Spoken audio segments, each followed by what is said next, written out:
Oh, hello. I didn't see you there. What's going on, everybody? We got a few people in here. I'm going to draw for a while, let the stream sort of catch up, let people pile in. We got a few things to go over. Haven't been on in a while. Lots been going on. But yeah, I'm going to color for a bit. Yeah, I'm back. It's been a...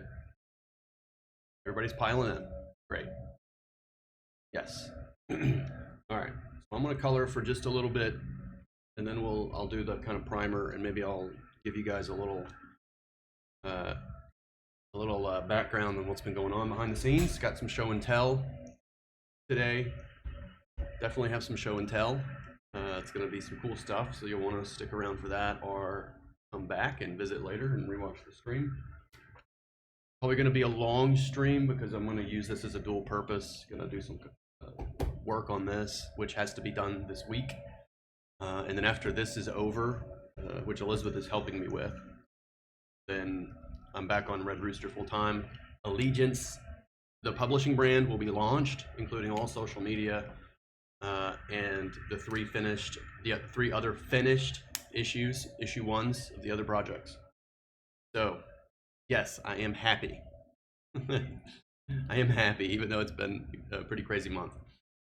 So, yeah, this will be a big turnout. I hope so. Hello, Ethan. How are you? All right.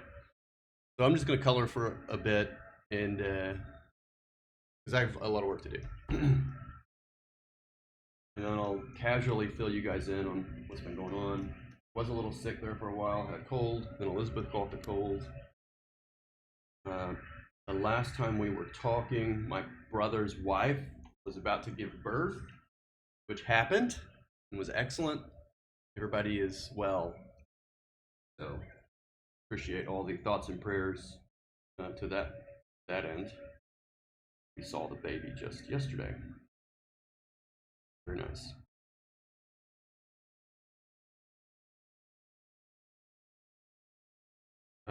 Also, other stuff going down. We had my grandfather had an incident, took him to the hospital, to the emergency room.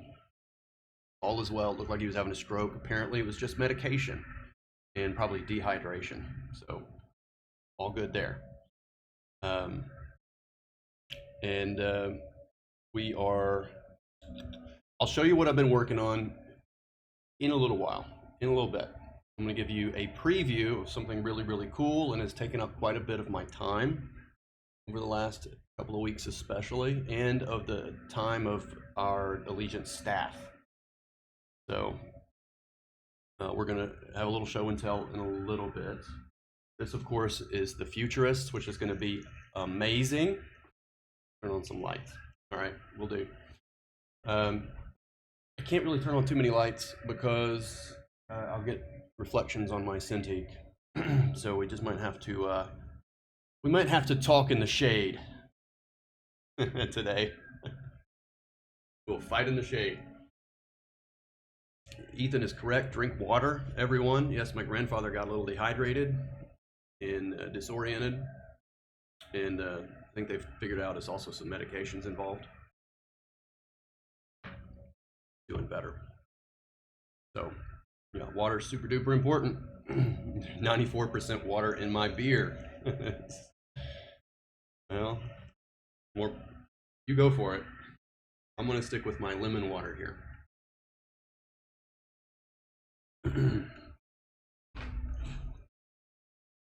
39. All right, good stuff.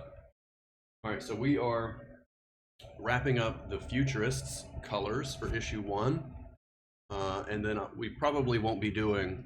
I'm not going to be involved in issue 2 in any way. So, so it was just really kind of a scheduling conflict that led to this, but it's actually pretty awesome because now. Because the Futurist for me was something that I feel like I needed to put my stamp on anyway, and so just by, and since I'm a painter by training and at heart, then I get a chance to play around on just issue 1 colors and set the tone and stuff like that, along with Elizabeth, who's helping me out doing some of the finishes and color picking for this. But next issue will be handled by someone else. And we'll make that announcement once they formally begin, but a very good talent. So just so you guys don't worry, I'm not going to be coloring future this kind of stuff in the future. I'll be focused on Red Rooster solely, and then Allegiance will be launched very soon, which we have some exciting news to talk to you guys about in a little bit. It'll be show and tell, like I said. So stick around for that, and the staff and teams are I think everybody's getting on board. Social media is coming online. So if you're on Facebook, there's an Allegiance Facebook page, there's an Allegiance Instagram page, and there's an Allegiance Twitter profile. All of them are active and being populated right now. So go and visit those. If we have some moderators in the chat, which we probably do, maybe you guys could throw the links out for the users of those platforms. I, of course, will probably be on here. No spoilers. No, we're not going to do spoilers. What was I saying? I of course, will be the voice on YouTube for what we're doing, and I probably won't do like a daily show, but I'll check in with you guys from time to time with work progress and Allegiance updates and news and new content and stuff like that. Cool stuff we have to share. But Patrick, who is our editor-in-chief, so he was knocked out for a month, pretty much since our Vicksburg trip with pneumonia, caught pneumonia. So he's back, thankfully, and he's going to be more of the voice of the company, which is a great thing.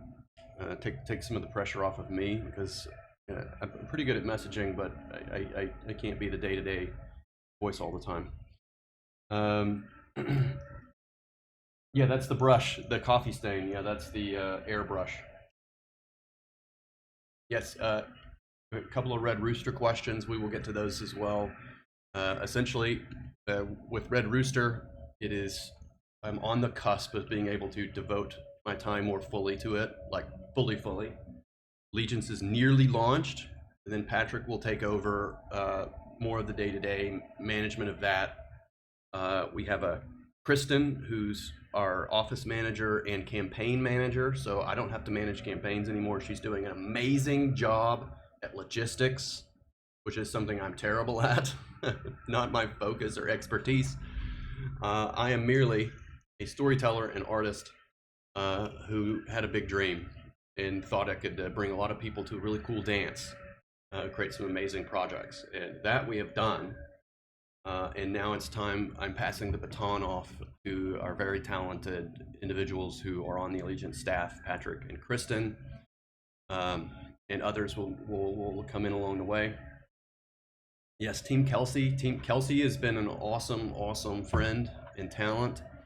He is actually working on our next campaign video for the Futurists, the Allegiance bundle, which I'll show you guys in a little bit. It's going to be really cool and exciting, and we're going to need you guys to participate and share the word. These books are wrapping now, so they will be done, and that's part of what I'm doing today.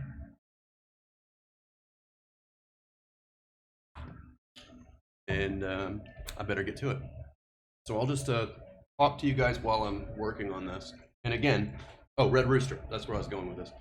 On Red Rooster, the company's almost launched, which you will see very soon. Some cool stuff, website updates, campaign updates, all this kind of stuff's coming. And then I'm passing the baton of the day-to-day business stuff to others who are capable and doing a great job. And then I can return to the thing that keeps me up at night and that I desperately need to return to, 60 hours of my attention a week to, which is Red Rooster. And that is very soon. Fully focused back on that.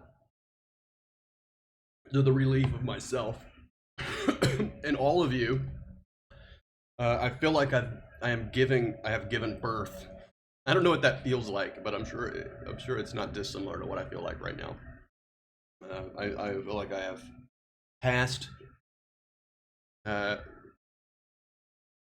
have given birth to 3 babies, essentially. And then I can return to nurse the one that I gave birth to many, many months ago, the Red Rooster. And I'm desperately looking forward to that.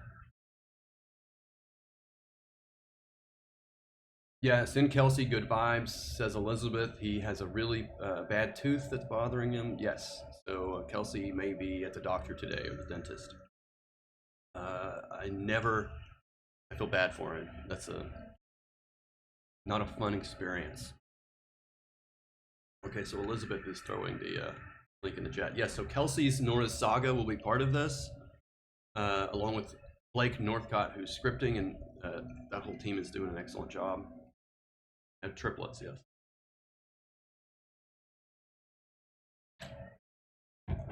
Kickstarter for Kelsey's tooth. Well, Kelsey, Kelsey is coloring Bass Reeves right now, which also looks amazing. I need to show you guys that. There should be a lot of show and tell today. These books are phenomenal. I gotta say, the Bass Reeves project is, I think, the surprise. I think it's going to be a sneak hit. I really do. I mean, a powerful story, a powerful character, overlooked by history up until now. And David Williams' art is, golly, I mean, it's just next level.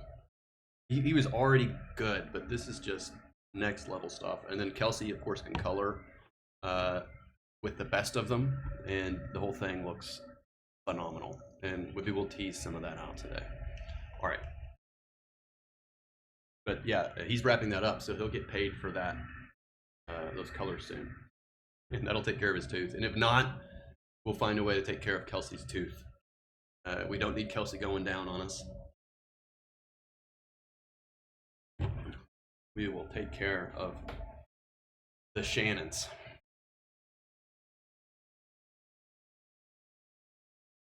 Sleeper hit. Yes, that's the word. It's a sleeper, I think.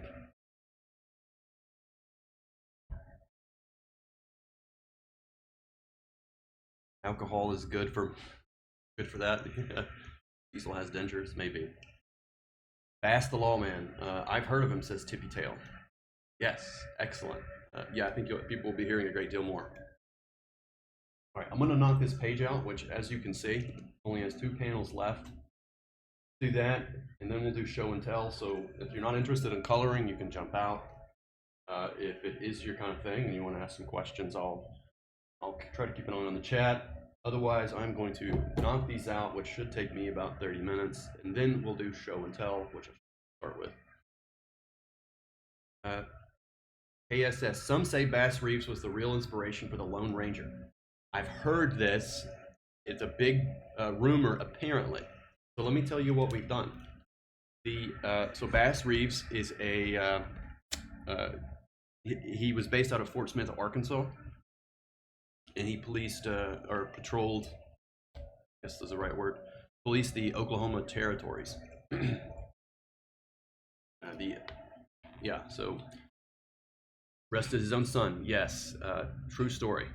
But not the Lone Ranger is not a true story. So we reached out to the Marshals, the U.S. Marshals Museum, which is in fact based in Fort Smith, Arkansas, where Bass Reeves was based out of, and specifically so because it was the largest. The U.S. Marshals Service is the oldest official federal enforcement agency. I think it was commissioned by George Washington. Bass Reeves became, I believe, the first black U.S. Marshal, and holds the record for most arrests, over 3,000. Yes, Judge Parker, aka the Hanging Judge, made famous from movies like True Grit, was also, they were contemporaries and worked together. In fact, Judge Parker gave Bass his commission, and you'll see this in the comic book. We reached out to the Marshals Museum itself, which is opening this year in Fort Smith, Arkansas. It's the only one in the country, so it is the official U.S. Marshals Museum, and we got their blessing for this project. They at least on the retail edition, they're going to be running a 1 or 2, probably 2-page spread in the back of the book. That's going to be kind of official write-ups of Bass Reeves from them, you know, the maintainers of the true history, and they tell us that he was not the inspiration for Lone Ranger. So that's the official word from the U.S. Marshals Museum. Long story short, they tell us he is not the official inspiration for Lone Ranger, apparently. But we'll see. I think he's definitely the inspiration for some other characters like Django and others. He did work a lot with the Light Horse Patrol, I think it was called. That was the Indian Territory Mounted Police. So he would use trackers and stuff. So some people assume that that's where they got the Tonto, the Zorro in the black costume and Tonto companionship kind of thing from Bass Reeves, but not so. Yeah, it's crazy awesome. Is Red Rooster going to make fall delivery date that I stated? It's unlikely. I'm going to try it. I'm back on it. I'm back on it as soon as Allegiance is off, which is very, very, very, very soon. And then I'm on it full time, and I could figure out the logistics. This also means that Elizabeth is going to be coming on and helping me. She's going to be working the logistics side of it. And we are going to figure out exactly how long it's going to take. I keep getting pulled away with this Allegiance launch stuff, and it was super crazy critical. And you can see why I was so stressed out a month to 2 months ago. I mean, everything was hitting me at one time, and now I'm going to relive it. You can see my face falling. Everything was hitting me at once, and I thought I could do it all. Couldn't do it all.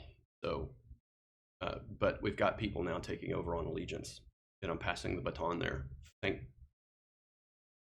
Thank God for real, not being disingenuous there.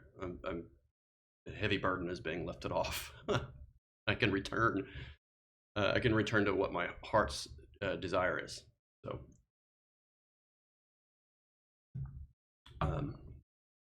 yes, I appreciate.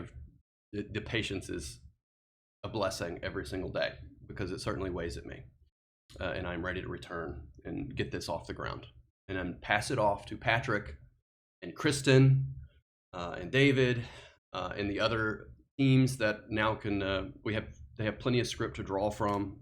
We're on a schedule, and Allegiance will be launched, and then I can turn back around and get my focus back where it needs to be, which I'm quite desperate to do.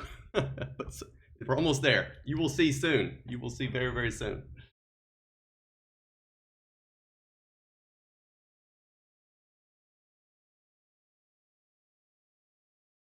All right. Let me show you some tricks.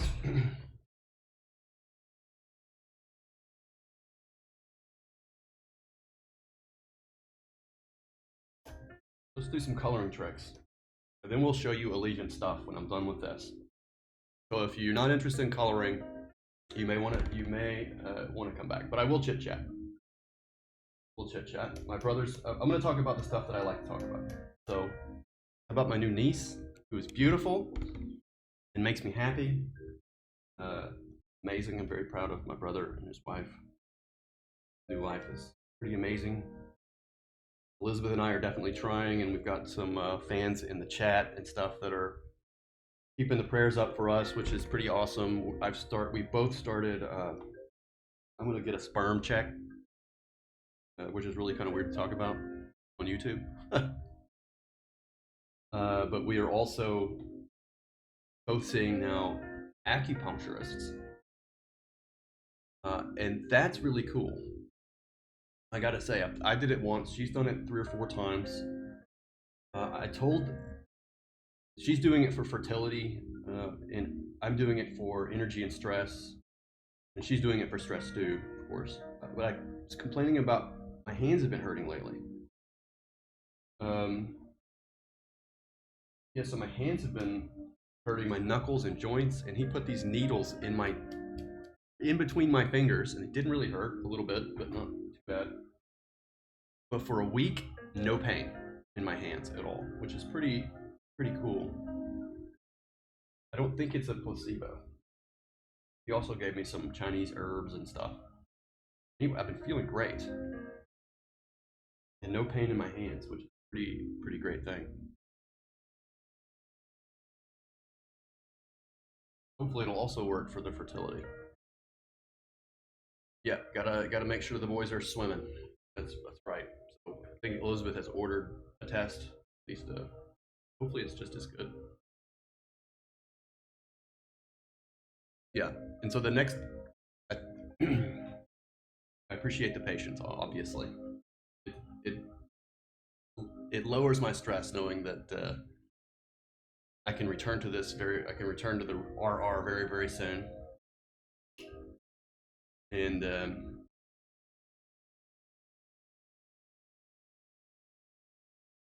then we can properly calculate the rest of the time. Chris McCroskey, Macaroot. Macaroot also works. Oh, that is a funny story there, but maybe now's not the time, and it's definitely not the place. I helped some fellas out, turned them on to the Macaroot.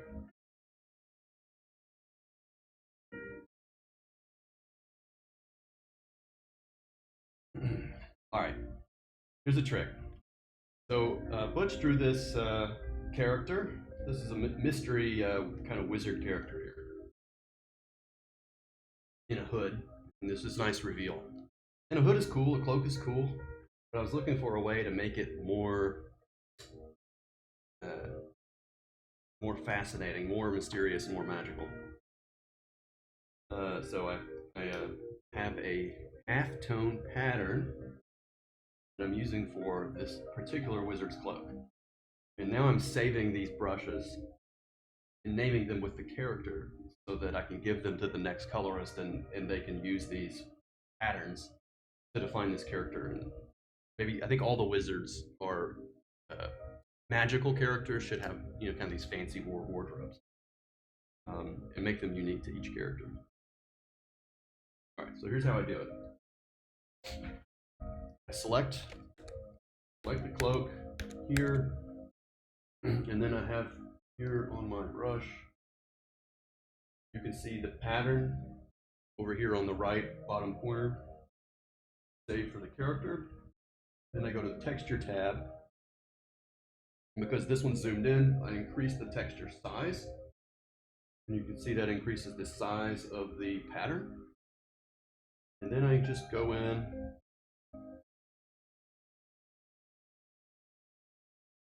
and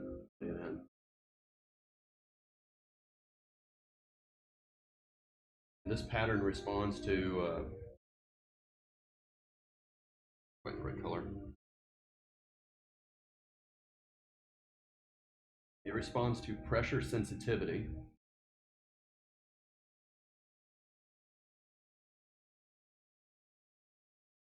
So that I can kind of control the line weight of it.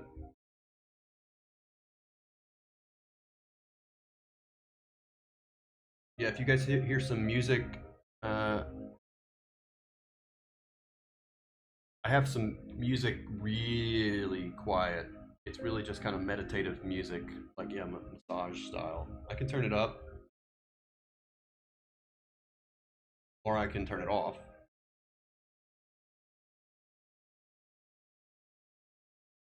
You guys let me know.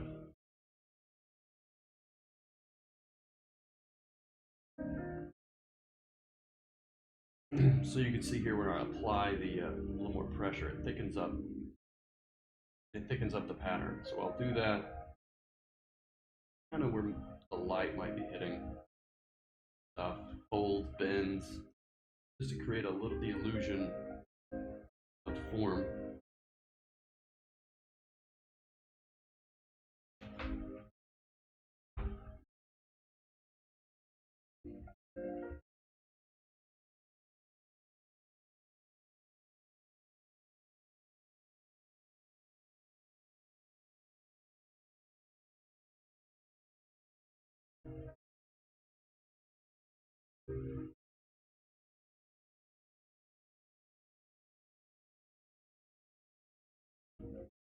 Yeah, you can hit the like button. Don't be afraid. I appreciate 75 people turning out. That's really super cool for a Sunday afternoon. If you have just tuned in, I am trying to wrap this page of the Futurists, which is issue 1. Drawings are almost done, and the coloring will be pretty close to done this week, if not completely done. And then I will be passing, Elizabeth is helping me with this, and then we will be passing this off to another talent. And we'll tell you who that is when they formally take over and it's all official. I don't want to jump guns on stuff. I'm learning not to jump guns. I'm learning a lot. We're learning how to be better campaigners, which you will see very soon. We're learning how to do logistics, or at least find the right people that can help us do logistics, because I cannot. I'm definitely learning my weaknesses and surprise skills over the past year. Learned a lot about myself, a lot about others. Getting to be a better manager, which is something I'm having to learn for the first time. How to manage other smart and talented individuals effectively.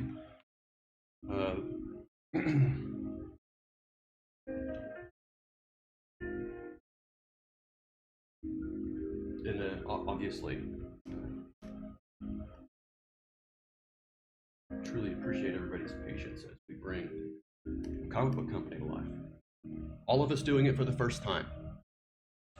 So I think you will be, Elizabeth and I learned a ton on that Red Rooster campaign. I mean, we learned a ton. We made a lot of, despite the success of the campaign, we could have done a lot better. We had a couple people, I had someone at Indiegogo reach out to us and give us some cool information, like just help us strategize and learn. And I think our second approach, the second approach is far better.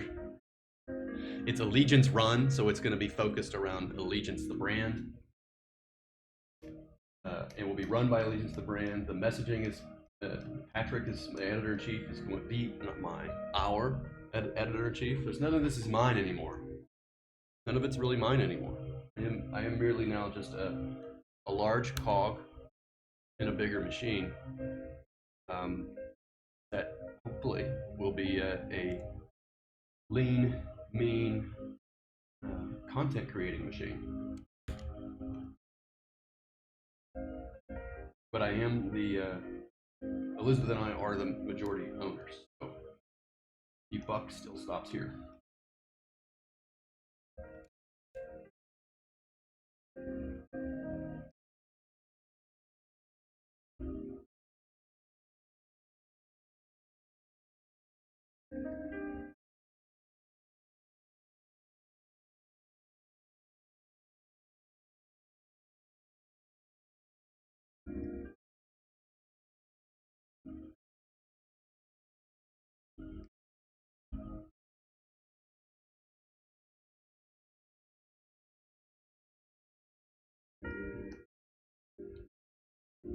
Here, you guys want to look at the page? Give you a view of the whole page here. No spoilers on this page since there's no reveal. I won't be able to color the next page live because it has a reveal on it. But this is how this page is turning out, and I'm really pretty proud of it. Which is just ridiculous. Ridiculous. I really love the kind of the spotlight here on this top panel and all the atmospherics. I want this book to be very sort of atmosphere. Honestly, this book, the word for the coloring and the art should just be decadence. It should be absolutely decadent in every way. And it works for the story because it's a story about curses, also a story that takes place in India, which if you've ever seen like a book of Indian art, ancient or modern, it's decadent. It's to our Western sensibilities quite gaudy. Um, it, but but but but not in a bad way, not in a negative way. It's just you would imagine art in a population center that dense would always be something that screamed for attention and to stand out. So you would assume the gaudiness, I think, makes a lot of sense. But yeah, I just wanted to kind of drip with that flashy colors, gaudiness, decadence, because the characters are haunted by curses, right? The story about curses.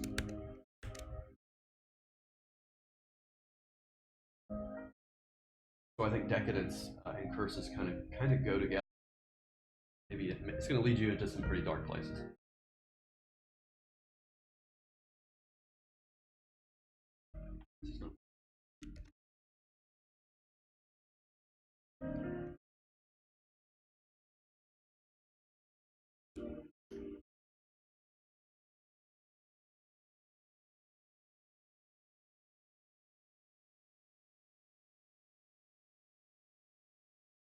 Okay, so now I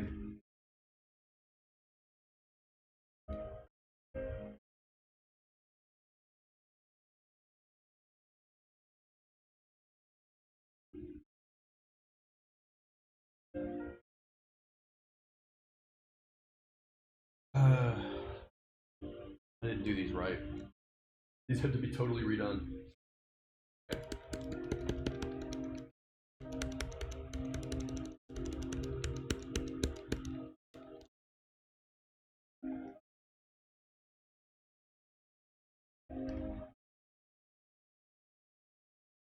Sorry, I got distracted. I have to redo the pattern. The reason being is I have this pattern, but I have the brush set to hard light and not to dissolve. And it has to be set to dissolve, because otherwise it's not selectable. I'll show you what I mean. So I couldn't select the pattern that I created. And it has to be selectable for me to work both of them. It has to be selectable for me to work both the cloak and the reflected patterns separately. That makes sense. We'll do it again.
All right, not hard. Fixed. Now you can see, deselect around the cloak. So I can isolate now the kind of purple part of the cloak.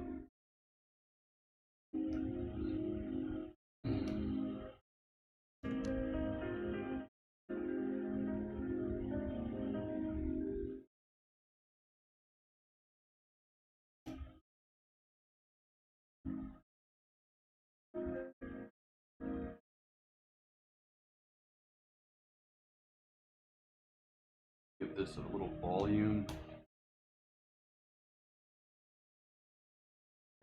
Put my brush back on hard, brush settings back on hard light. I'm just going to give you the play-by-play, I guess, for those that might be interested.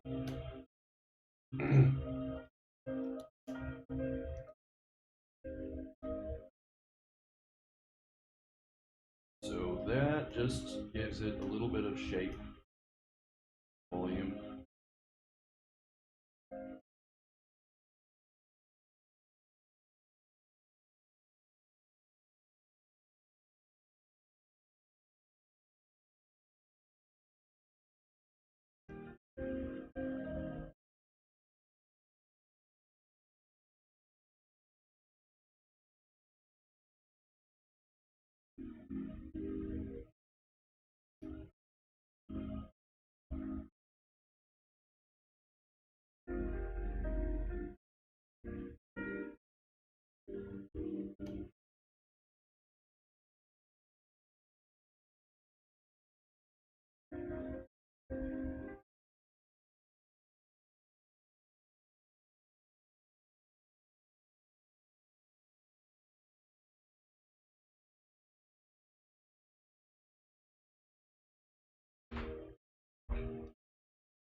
All right, now I select just the just the pattern.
All right, that's that.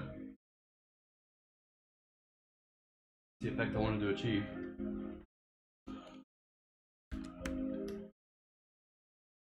Sharpness.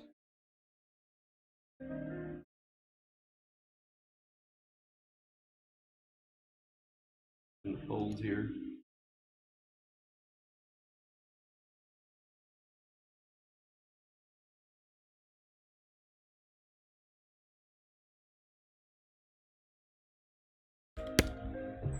Dig?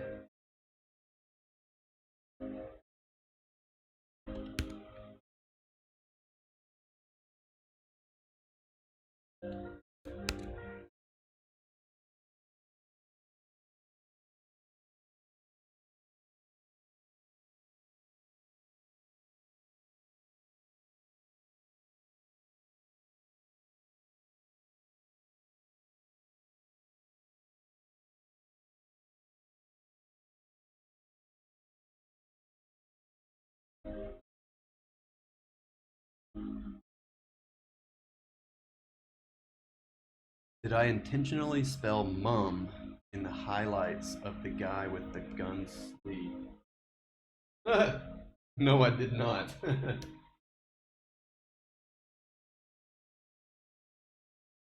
But now I can't unsee it, so I'll have to change it.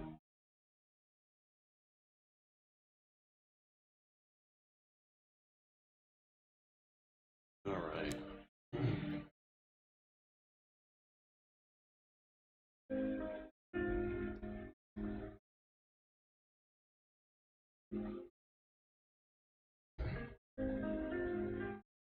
I'm gonna add a little texture to this.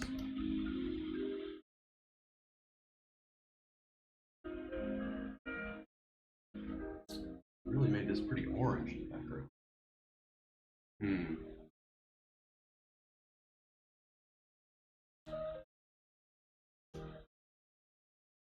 Trying to remember like the approaches I used from a couple days ago where I left this.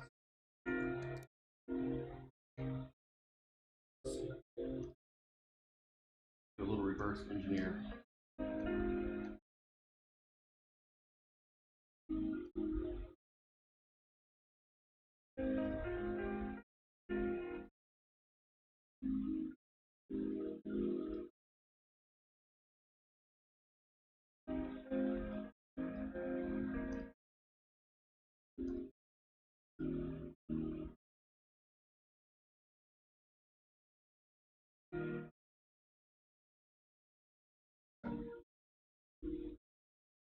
You know what I did.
Okay.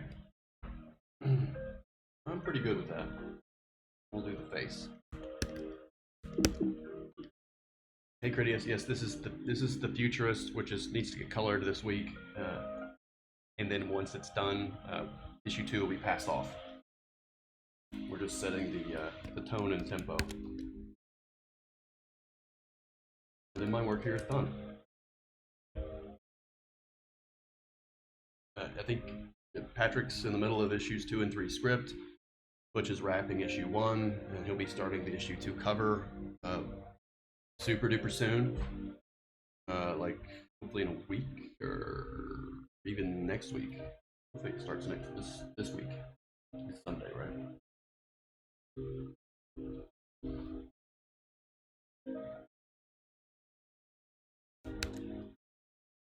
And then I'm back on my passion project.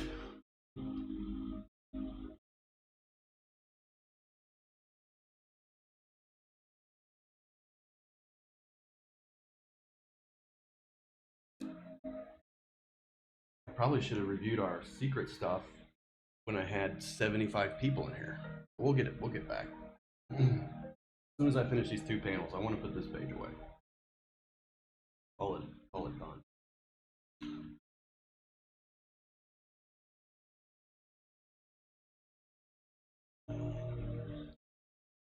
Base here needs to be pretty neutral.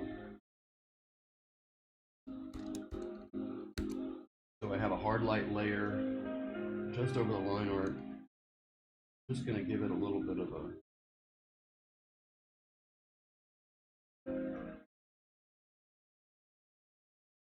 roundness. I'll probably pick up some of the blues.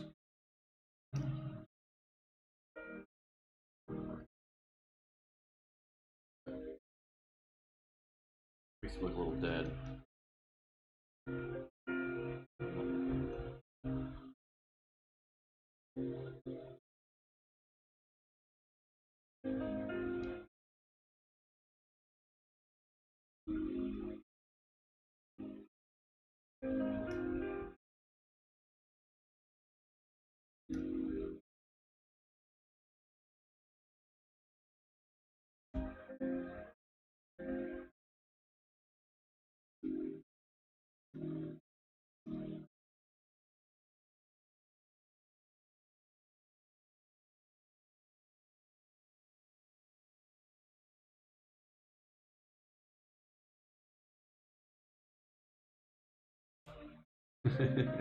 You guys are 18. Don't forget it.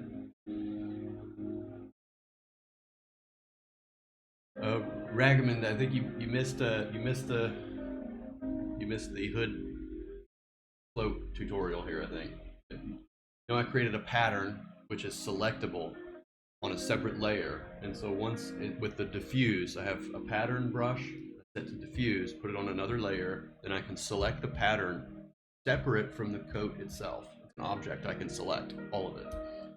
So then I can just apply, a different kind of lighting effect, isolated specifically to the sort of gold threaded pattern, and then a separate one for the cloak, which I want to make look softer and more light absorbent rather than light reflective.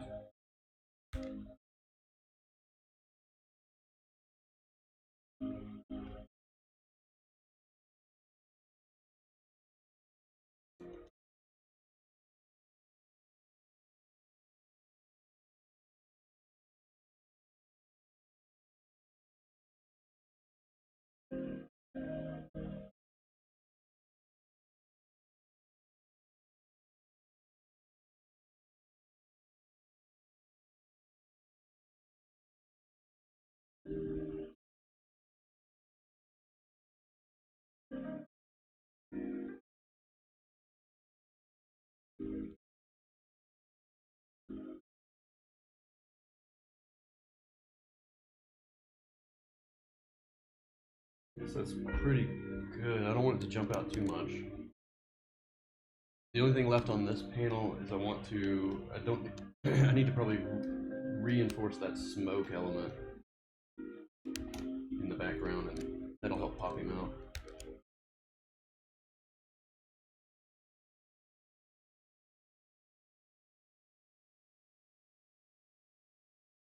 Smoke brush. For this, I'll go over the line art layer with a hard light.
Guess that kind of works.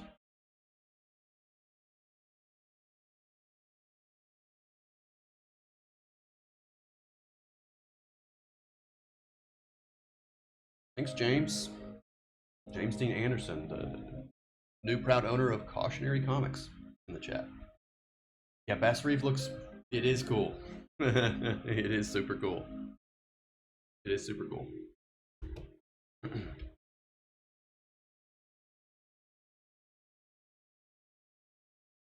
All right, so now we can go look. I like doing this when I finish something. Back to the beginning, we can look at our progress.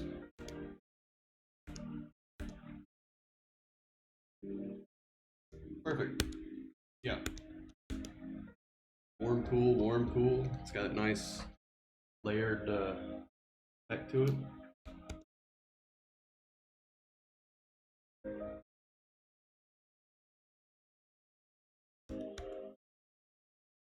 What do you think? Done? Now it's just the last panel.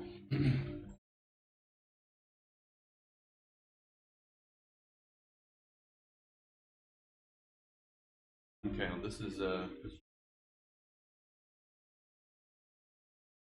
might start with the background here. Definitely start with the background.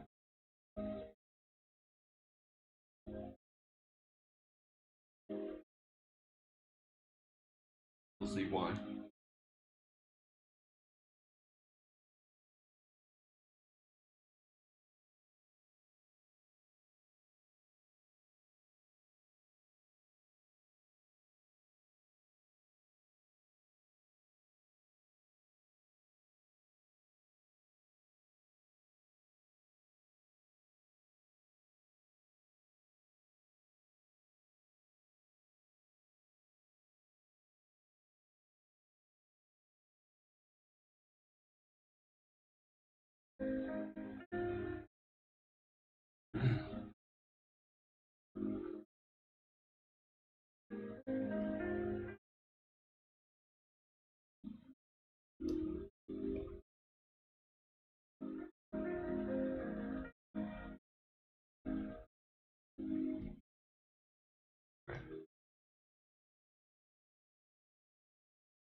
I didn't do anything.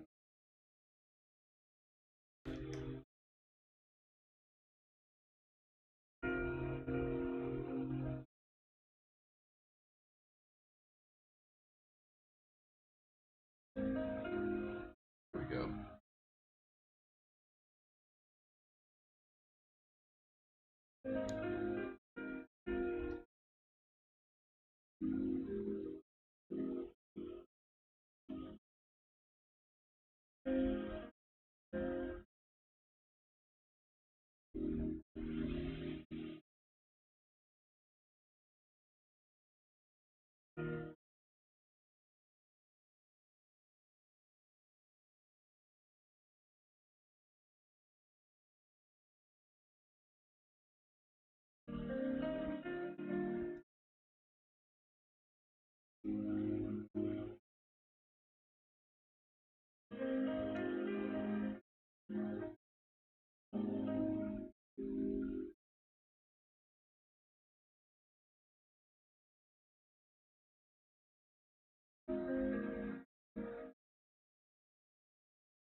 Touch of color confusion in panels 2 and 3.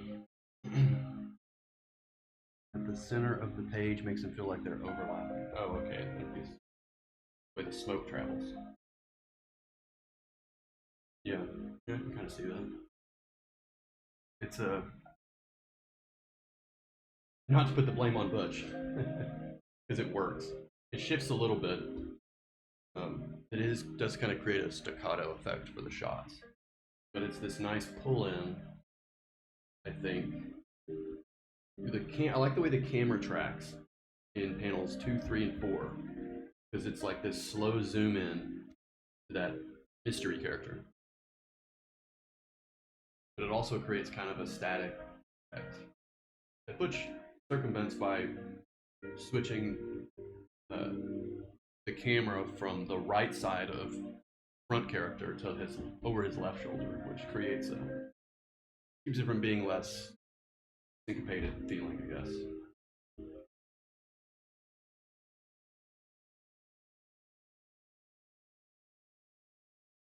Anyway, looks great.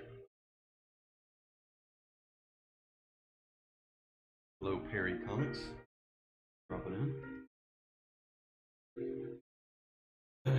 We're gonna finish this page, and then I'm gonna do a show and tell for what's been going on for the last couple of weeks.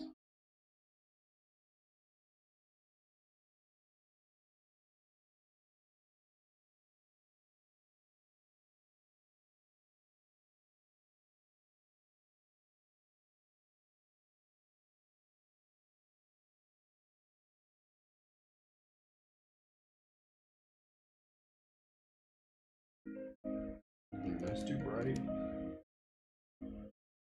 More subtle.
That's what it needs, a little bit of oak dust.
My goal here was to create the effect of this guy is now standing behind this blue doorway, or this doorway with this blue light coming in. And then inside this room where there's clearly a warm light somewhere, to make it look like he was still in the doorway with the two different light sources. Hopefully this is working. I can get a little bit tricked sometimes when being direct probably gets the job done. It's gonna be fancy.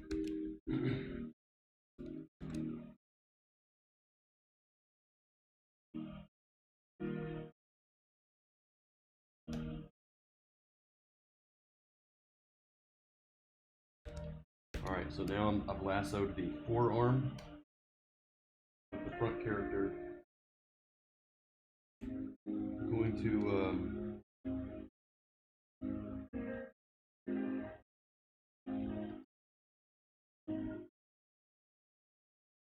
deselected the gold pattern, and I just kind of create a little volume.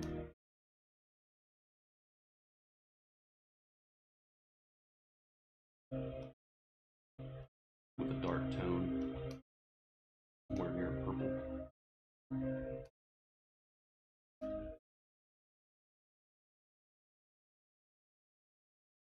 A lighter tone. Pull it out. Give it some form. And I might actually kick a little blue underneath it. Light. Yep.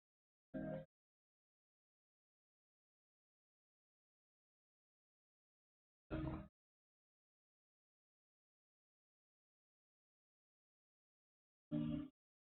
Okay, then I can select the pattern.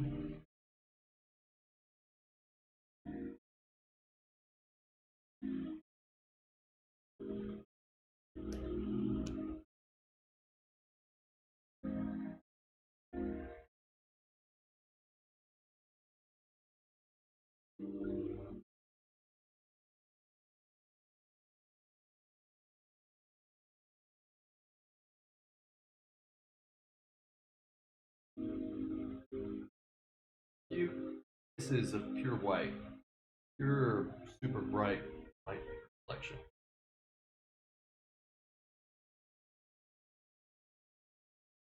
Pieces. Down here, I'll probably use a cooler light. Boom, done. Well, with the foreground figure. So now I'm going to go ahead and work on the middle ground. So I've worked on the foreground and the back. Important part of how we gauge importance and value. And so when you're a storyteller, you have to embrace that and show people what has value and what they should pay attention to, and also make it clear. So I think about things in those, kind of break any image up into three elements right off the bat: foreground, middle ground, and background. For instance, here in panel, and more so the reflections on his cloak become those foreground elements. It's pure white, so it's the only, well, not the only pure white. That pure white will come forward.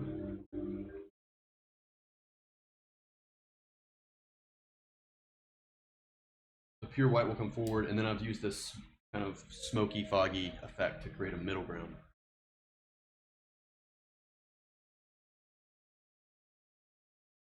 Then I'm going to do the same thing for this panel on panel 5. Add the sort of dusty, smoky effect here, and that will separate the foreground character from the middle ground character and let him kind of exist in his own place. And give them some distance. Because they look like they're a good 15 feet apart in this rather large room. Okay, so you guys let me know about the music. A couple of comments there. think this may be as loud as it goes. Let's see. No, it goes much louder.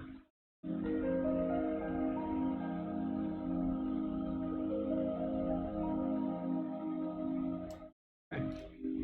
I'll get back to work. You guys let me know if you can hear this.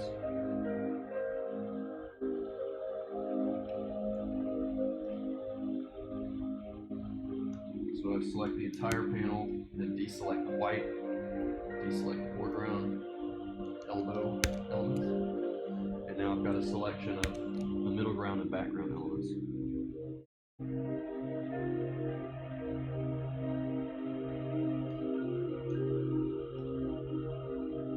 Go here and grab my super cool smoke brushes.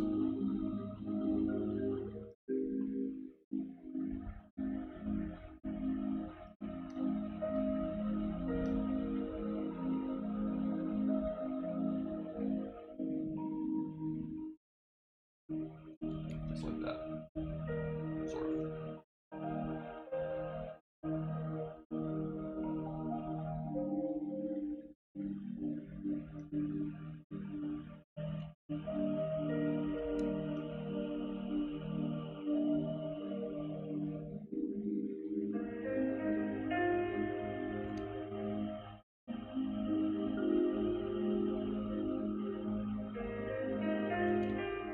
That's pretty good. Now I'll deselect him, the other sort of the apothecary, this character,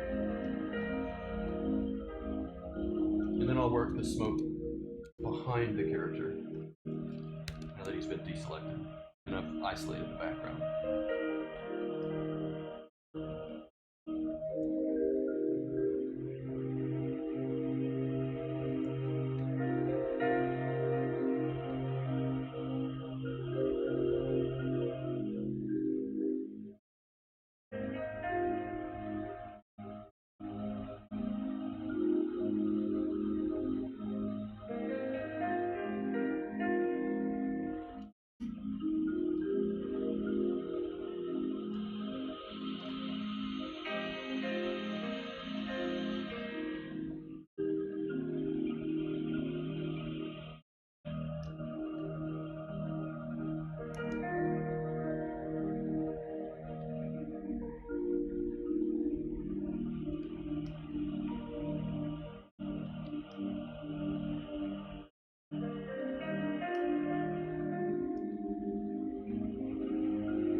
Side of the background, which shouldn't be too hard. I'm going to just try a simple airbrush, texture, not purple. So I'm going to get light. I'm almost done, Ragaman Von Wallet. Almost done, and we'll talk about some cool stuff. He wants it now. Now.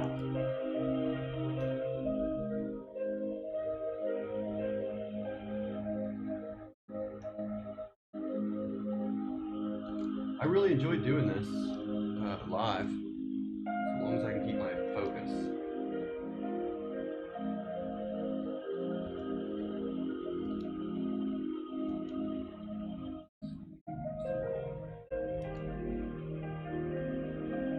I probably make really weird expressions while I'm doing this as well, so whatever.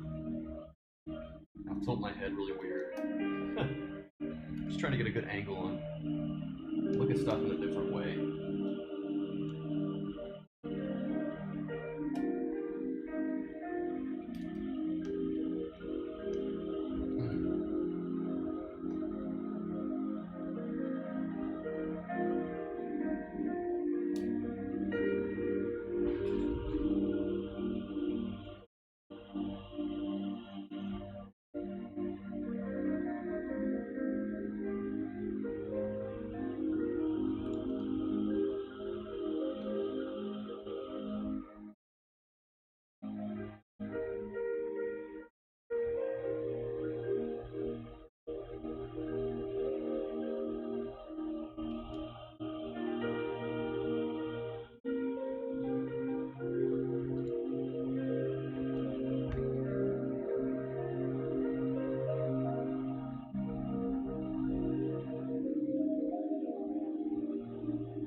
Jeremy Fine is in the chat. So if you guys haven't seen Jeremy's latest creation, you can go over to my Twitter where I reblogged it. It's a nice, very cool little animation of a very confident red rooster. What comic page is this for? Yes, this is the Futurists, which is nearly done. Issue 1. Issue 1 is nearly done, and this is what this is for. The art is winding in, and Elizabeth and I are wrapping up colors for issue 1, and then we will be passing it off and focusing our attentions on Red Rooster. So we'll pass that off to someone else. It was a schedule conflict, but ultimately probably for the best, because then we get to put our stamp on it, the official, this is what it should look like. This is what it should look like, and then the other colorists will pick it up and carry it from here. So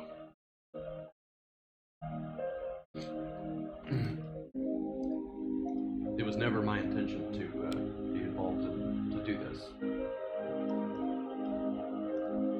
But there are a lot of things over the past year and a half or so that weren't my intention, but I have done anyway. Like starting a publishing company. Well, technically that was an intention, because I was actively pursuing it for quite a while. It's been a long time coming.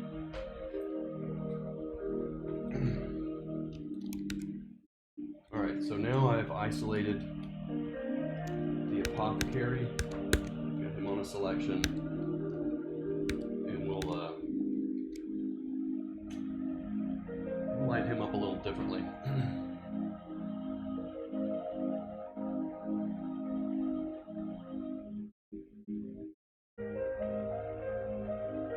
Are any of you folks Twitter people? Some of you are, I recognize you. There is some overlap between Twitter and YouTube. The Twitter stuff's driving me nuts. Driving me nuts.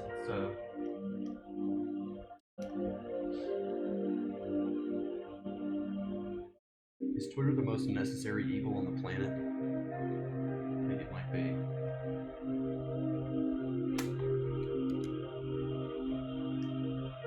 Have to be there, but my goodness. I don't think the gossip really comes from Twitter. I think it comes from off-site somewhere. Buddy?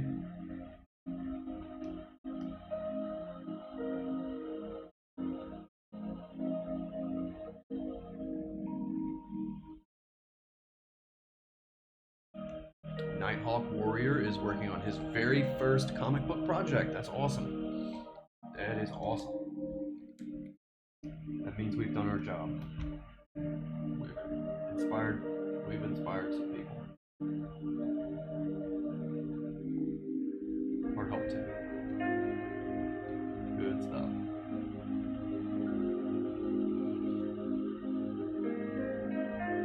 Yeah, I got a partner here. See meow. Meow. Meow. Meow. Huh? Well, now you're not talking.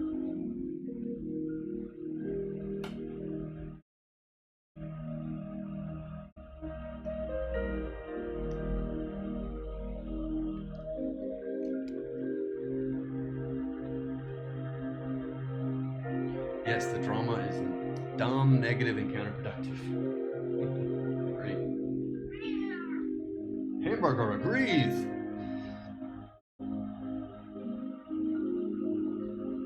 He's no drama. That's right.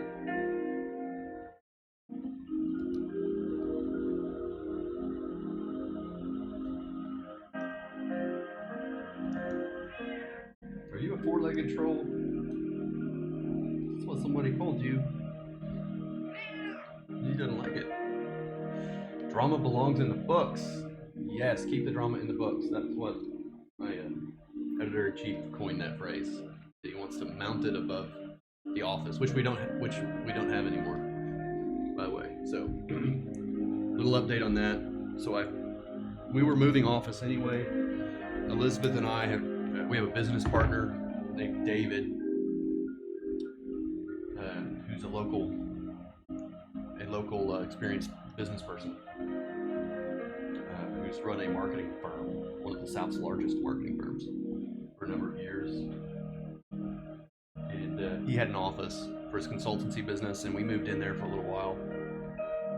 The story goes is he wasn't intending to be there very long beyond when we moved in anyway. We were paying month to month for a little while. Sort of, we were paying for some of it, and of course he was paying for some of it because he's operating kind of two businesses and winding down one and picking up this one. And then there was some talk, and I posted on Twitter and maybe shared here that we were going to be moving to another office that was going to be actually much better for us, much smaller as we moved to Allegiance. But then we decided to, the terms of the lease were not good. So it was affordable for a reason and looked great. It's just a cool place and a cool spot, but I pulled the plug on it. So we both agreed that the lease was not good, despite the good price. But the wording of it, the contract was pretty poor. And we bailed on it, and we have agreed just to we're all, David is, our bank has given him a little office because they had an extra office. So he's gonna have his own office, and I'm gonna work from home, which I've been working from for quite a while. And we'll scale up to it when we're ready. But our bank, who is a pretty cool local bank. It's good to have a local bank because they really look out for you, as well as a local lawyer. So our local bank, who's owned local as well, is giving our CEO some office space and a couple of rooms. We'll have an extra boardroom. It's pretty cool. They're just letting us use it for 2 or 3 months. So free is always the best price. But yeah, good to know people. John Delarose, nice art. Is this a Red Rooster page? No, this is a futurist page. So if you're just tuning in, I'll give you the quick rundown. Elizabeth and I are coloring this book. We have another colorist that will take over on issue 2, but it was a scheduling conflict, and this thing has to be done. And I am coloring, and Elizabeth is helping, and then we'll pass it off. Ultimately a good thing, because then I get to have my stamp on it, which is kind of nice. Because there are lots of tiny little decisions that obviously I would want some control over, and I don't want to pester another colorist. But we get a chance to set the tone and tempo and style, and then pass it off.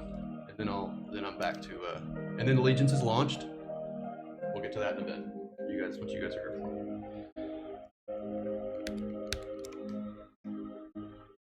And then I will turn my attentions back to where I left them 3 weeks ago, which is Red Rooster, Zebulon, with a well-timed question, Zebulon Pike. Yes, status of Red Rooster. I'm jumping back on Red Rooster. As soon as this is done and Allegiance is launched, website is getting done. The design work it's like for the last 2 months, everything is happening all at once. And that's the status of Red Rooster. I'm jumping back on it very, very soon, like with a week, maybe a week and a few days, and I'll be full time on it. And I've got my editor-in-chief and our office manager. Editor-in-chief Patrick is going to be taking over most of the day-to-day, who has just had a month-long bout with pneumonia and is now recovered. Unfortunately, that you can't help it when personnel gets pneumonia. But he's better, thankfully. And so he's picking up and taking that over. And then we have Kristen, who's running logistics for us, and she's office manager and going to be campaign manager and doing logistics on that, which is something I have. We've got good people. They're trained and taking over, and I'm moving back to my comfort zone, which is Red Rooster. And I'll be giving that. Is Red Rooster still available? That's a great question. It is. I am not pushing it because I don't want to. I think it seems a little sleazy to push Red Rooster all the time. It's obviously still in demand, and it will be until it goes to print. It is now gone from 60 to 64 pages of content, as we've added some pages to make the story better, more complete. We might add 2 to 4 more, as well as Patrick and I are ironing out the finale sequence, which is, I think, going to need a little more room. Anyway, but I'm not really thinking about Red Rooster now. I'm thinking about the Futurist and then the launch of Allegiance. Then I'm back on Red Rooster in about a week, maybe 10 days full time. Patrick's gonna come down here from Nashville, and we're gonna just basically pour through it. He's gonna clean up some of the finale sequence, and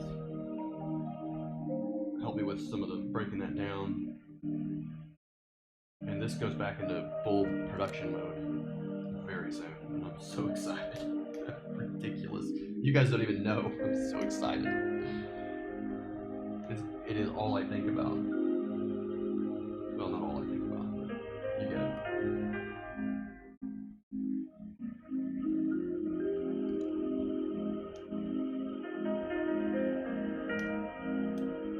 Yeah, so if you have it back, you can. I'm obviously not pushing it hard because I don't want to look.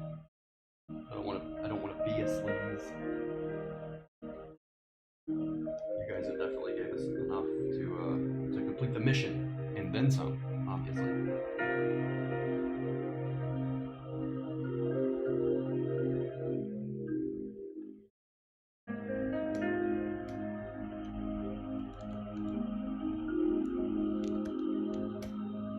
We're really, what I'm going to show you next is what we're really, I'm hoping you guys can help us with, and that is the Allegiance launch, because it is time. We are ready. The issues are getting done. They're very close to done, which is truly exciting.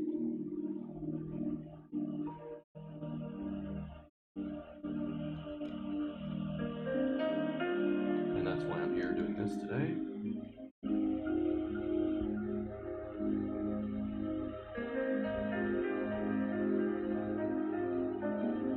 Yeah, 64 pages. Red Rooster has increased to 64 and will likely go to 2 or 4 more pages. So it could go up to as high as 68.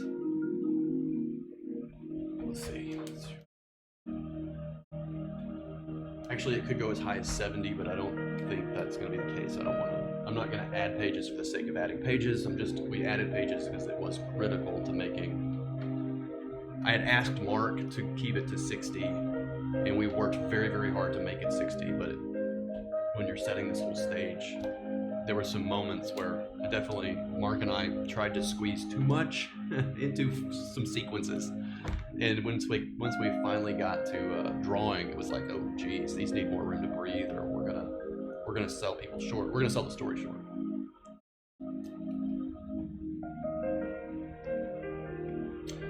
Zebulon digs the massage parlor 5.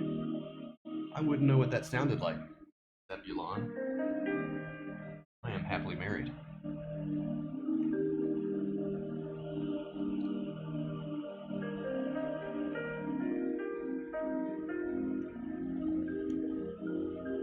Massage parlor.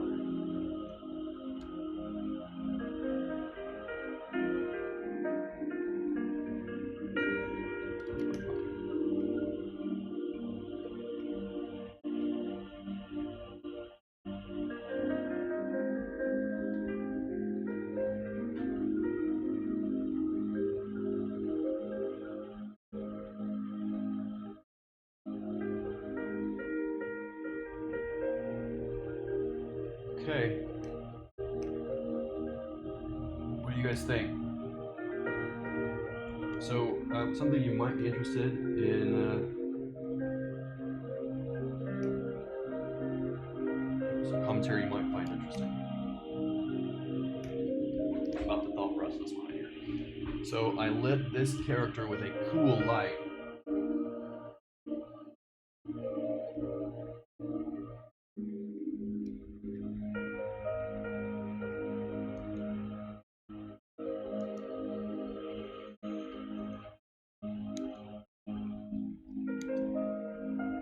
Show his gun a little bit more.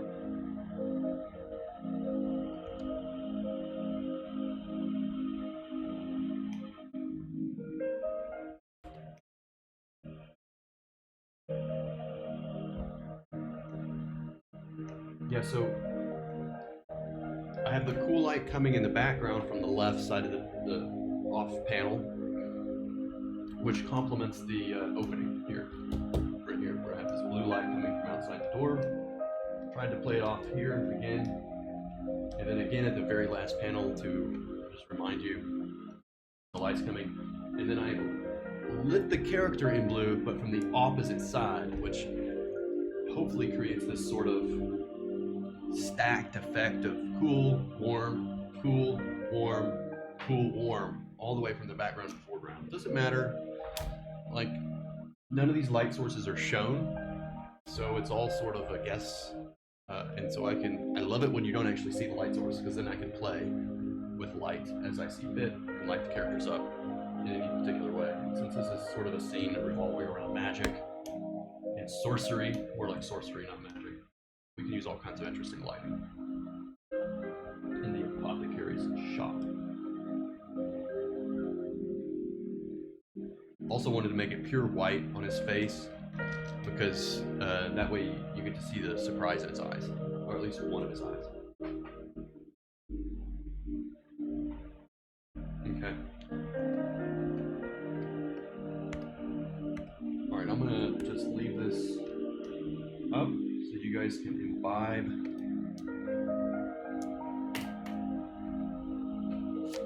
And I'm gonna take just a quick bathroom break.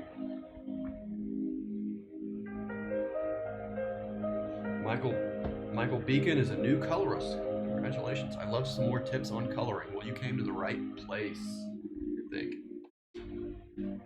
I need to watch some more K. Michael Russell videos. I don't know who that is. Okay.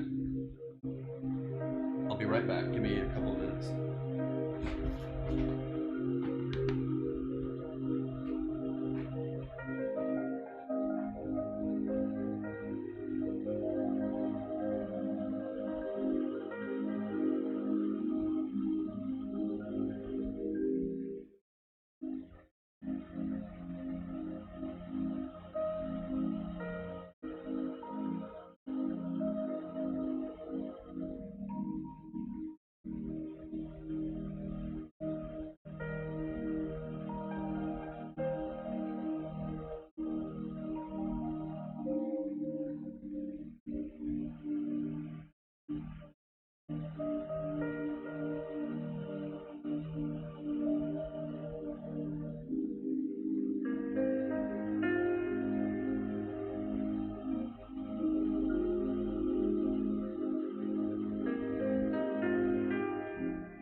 asks what software I'm using. Photoshop.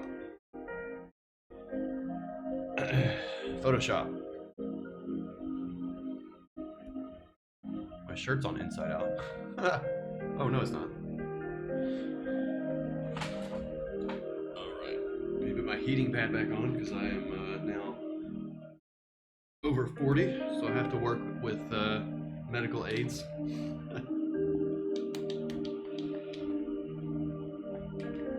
Okay, what do you guys think about the page?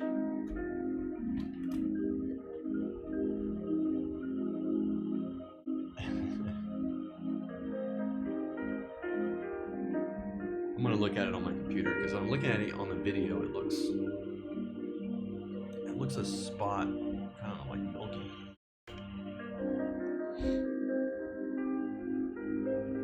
No, it looks fine. It just must be YouTube.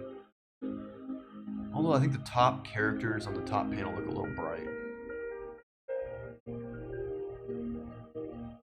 Just looking at them again, like they need more. Oh, what happened to his fog?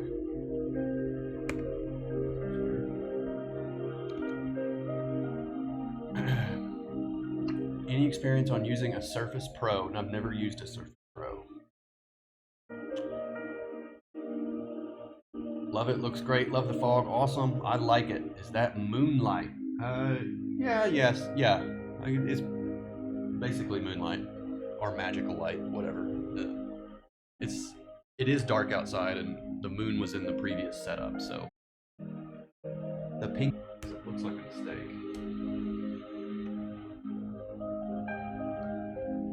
Alright, so there it is. Found the light.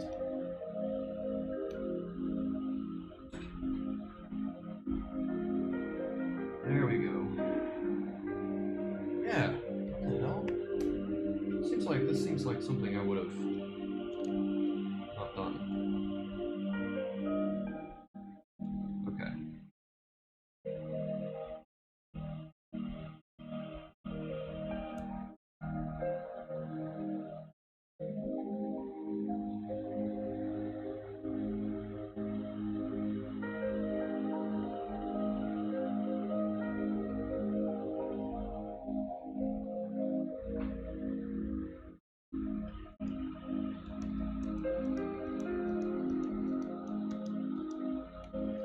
Yeah.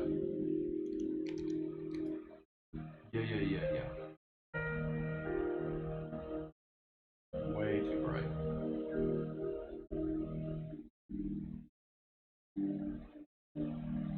So I'm just, I found that layer.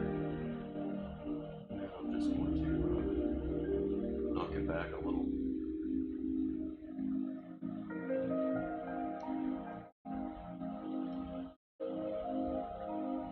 Yeah, they need to be in kind of shadow.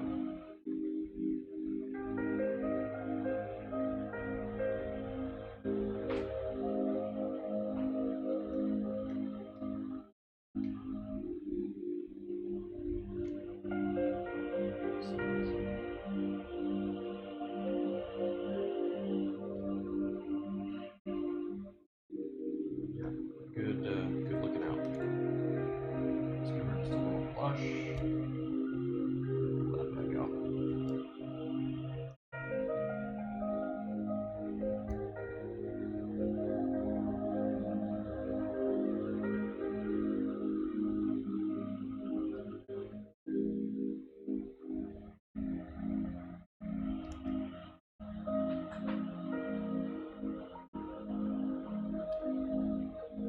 Same with this fella, these two orange.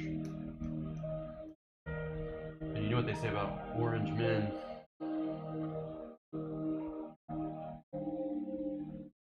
Orange men bad.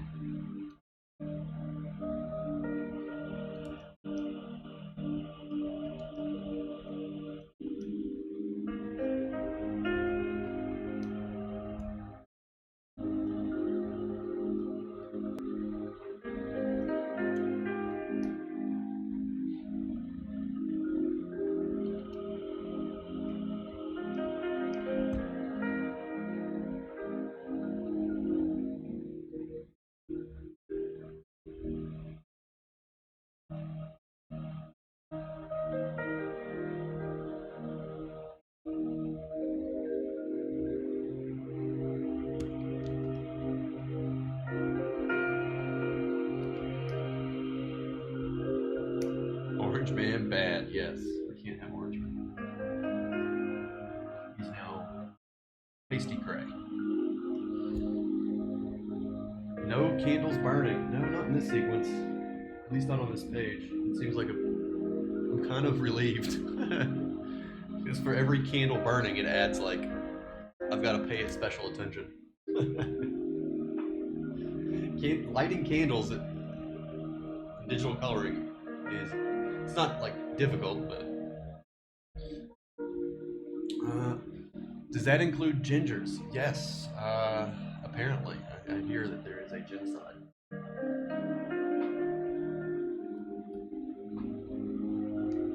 Ginger genocide. Orange hair bad.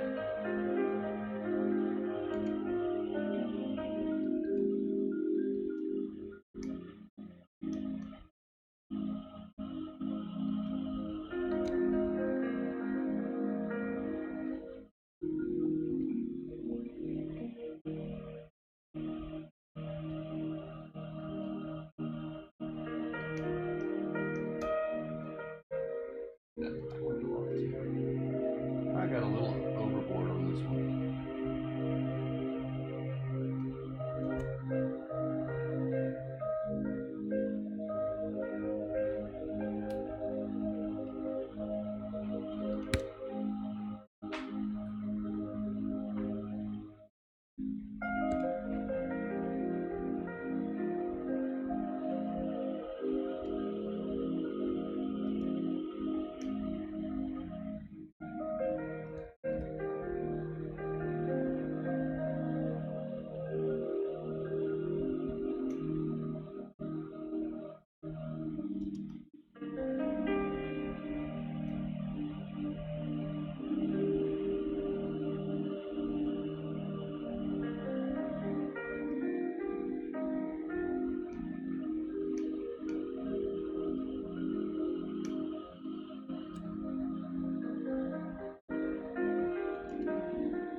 Ragaman says, from outside the US, I can tell you that this Orange Man thing is funnier than it is for you, but in a way scarier. Real name. From France. Yeah. It's pretty funny inside the US. The US has gone nuts. For everyone who is in this chat that is a foreigner. So, we've lost our minds. And it's, but yes, the US has gone crazy. Once more, we'll start selling their properties as they crash. It's a bold prediction by Michael Beacon. I need to buy Black Panther and replace the character with a ginger for every ginger who's been race swapped. Revenge is at hand.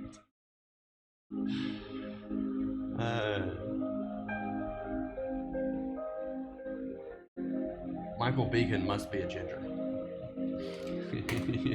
He feels the genocide very strongly.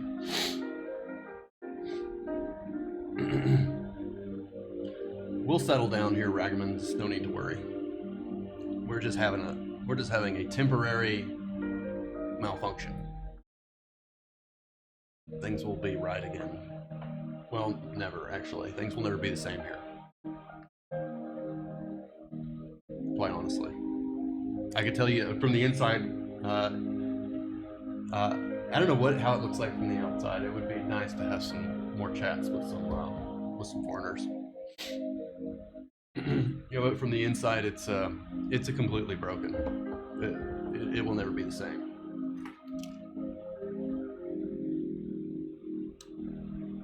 Pete Mack, the UK has gone nuts too. Yeah, you guys went nuts first, and then we have so many people here that just want to copy what they're doing in the UK and in Europe. So we followed right along behind you. Will I be doing more Red Rooster in the future? Absolutely. I am so ready to get back to it. Like, it is my driving passion. I am coloring, Elizabeth and I are coloring issue 1 of The Futurist, then we're passing it along to someone else for issue 2, and they're taking over. And all 3 of our other issue 1s are almost done, and Allegiance is almost launched. And then I am passing the baton to editor-in-chief Patrick Stiles, our office logistics gal, and social manager and campaign manager Kristen, and I get to go back to being an artist again for a while, which is a cause for celebration. Personally, I've done a lot of stuff that's it turns out I'm not great at all of it. I learned some surprising new skills that I didn't know I had before in the past year, starting a publishing company, and I've had gone through a huge learning curve. But I'm so ready to be just an artist again, just an artist. We created. Well, The Futurist already had some it already had some storyline stuff done, but we had. We created Nora's Saga and the Bass Reeves plot from scratch, along with the help of Blake Northcott and Kevin Grievix. So those books were created from scratch, like nothing other than the basic understanding of Bass's timeline in his life, legend. And for Nora's Saga, it was Patrick's pitch of a webcomic that I had been forgotten about for years, that I pulled out of the vault, our story vault, and I said, there's something here, but it can't be a webcomic, and it has to be a full ongoing series. And you have to, I've explained it before how that came to be, but we basically did it from scratch. And Blake Northcott was a superhero who came, when we flew her down here, she came prepared with some really great stuff, and her and Patrick, they just went with it and have created something truly special. And then Kelsey, of course, adding his, he's an excellent storyteller in his own right, so he added this extra layer of polish to the story, and it's going to look beautiful.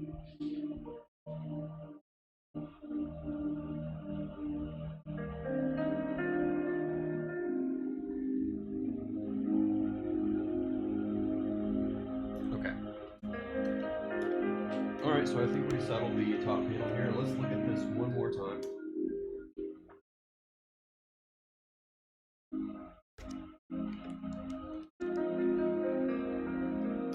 Before I close it down. That last shot really works for me. That white on his face.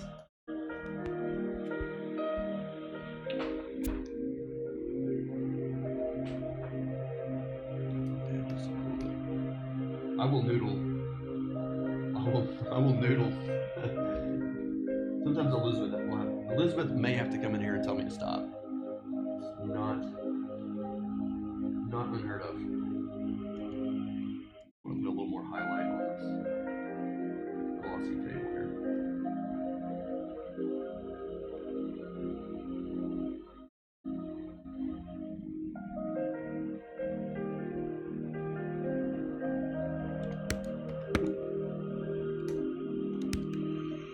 Good stuff. Alright, we're saved.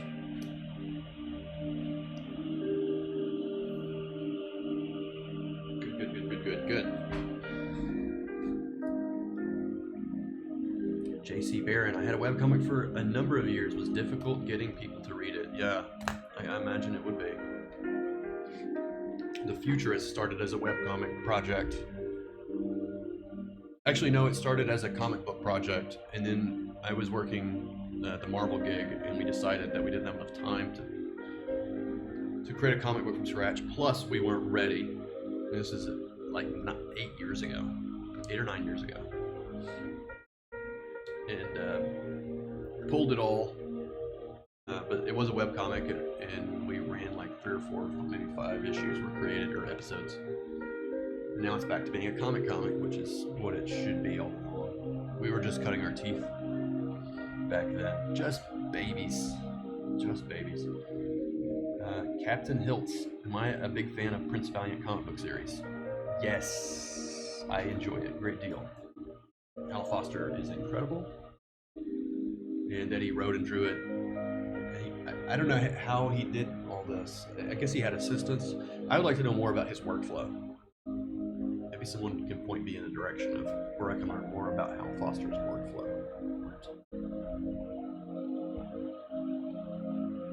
Okay, let's show you guys the goods. You ready? So here's what we've been working on.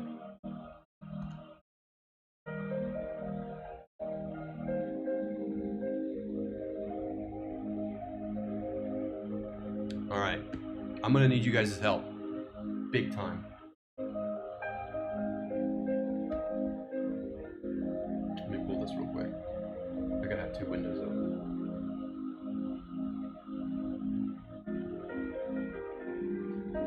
Pull this into its own window. All right, now let's talk about allegiance. Let me turn this volume down.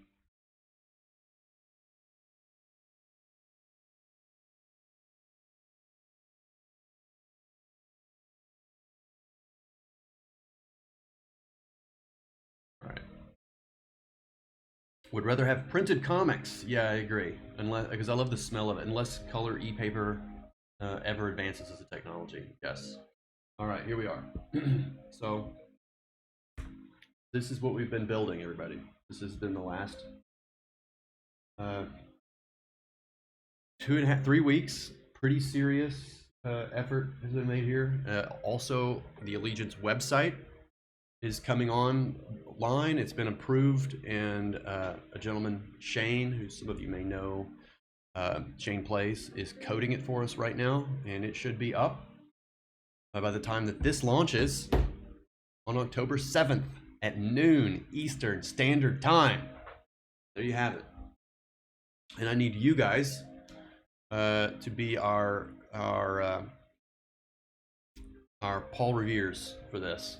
And we're going to try to give you guys all the tools that you need over the next week, because this is not this Monday, but next Monday. So this is 8 days from now at noon. We're going to launch this, and this is the launch of Allegiance as a brand, as a company.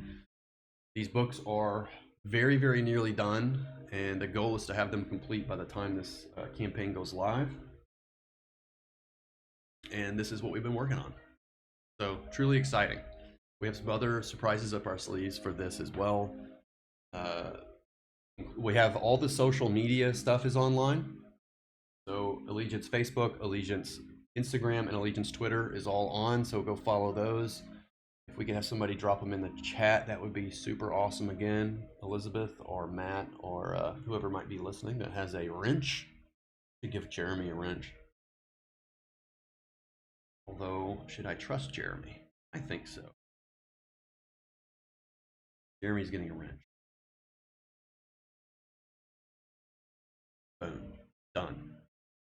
Okay. So follow along, especially on Instagram and Twitter, hopefully, and we'll give you guys the tools that you need to share this around. Let me also, we have a pre-launch page that's being made. That looks like this. Hopefully this doesn't give away any stuff here. This is a little behind the scenes look at what we've been building. This is going to go live tonight or tomorrow. Oops. I found some Allegiance is misspelled at the top. It's Allegiance. Okay. Anyway, we've got to proofread this before we go live. But this is the campaign sign-up page. This is called the campaign preview or pre-launch page. And this is what we're going to be blasting out for the next week, along with a accompanying social media campaign and countdown. So you guys can grab this link when it goes live, and I'll make sure you have it on Twitter and here. And you can share this with friends, and they can basically park their email address here, and then they'll be part of our Indiegogo email subscriber list, and so they'll get notified when the campaign goes live. And Patrick, our editor-in-chief, is going to be writing the campaign updates, and he's going to be much more fastidious than I am. I am not good at that. I am not good at writing. I am actually quite good at writing the updates themselves, but getting around to them is not my forte. Being organized with that is not my thing. So Patrick is editor-in-chief. He is much more organized than I am, and it's actually quite proper since he is the chief editor.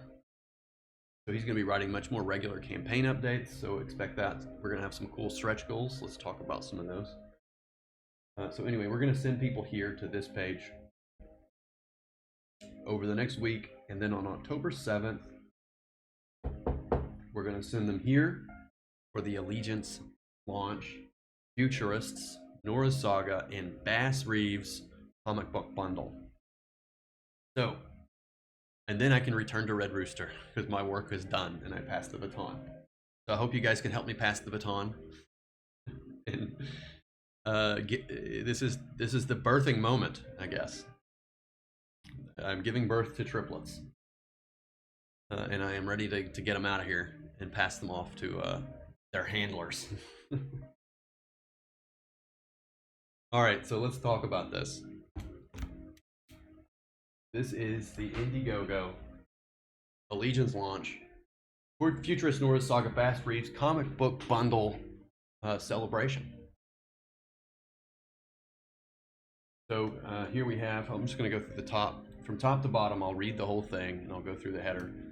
Kelsey Shannon, the great Kelsey Shannon, who's actually quite a video editor. If you're not subscribed to his channel, you should. He's very good at video editing. He's working on our campaign video, which will feature a lot of cool art flashing around and sort of restate the premise of the campaign, have some cool music.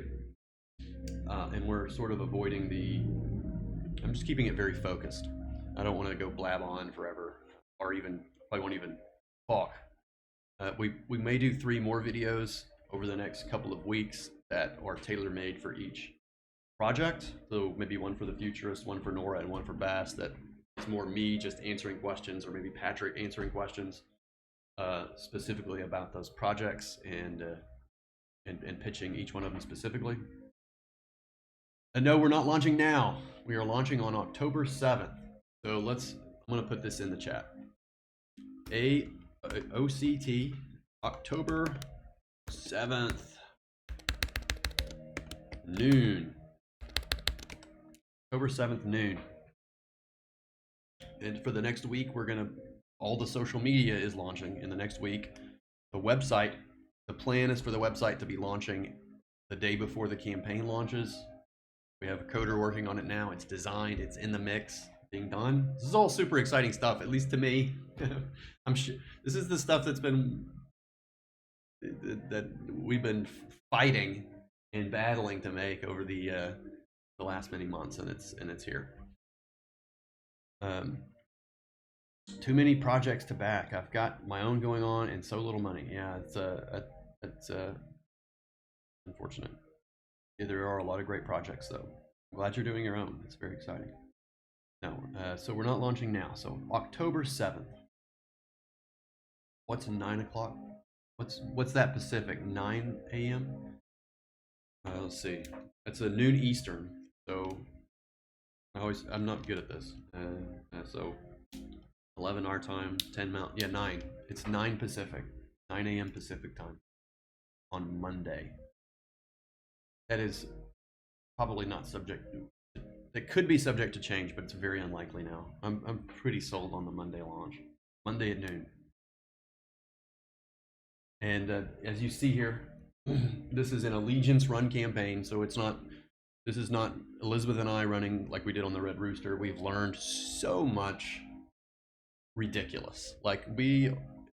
This is going to be a professionally, no, it's 10 Pacific. Okay, no, it's 9. Redacted. 9 Pacific, 10 Mountain, 11 o'clock Central, and noon Eastern.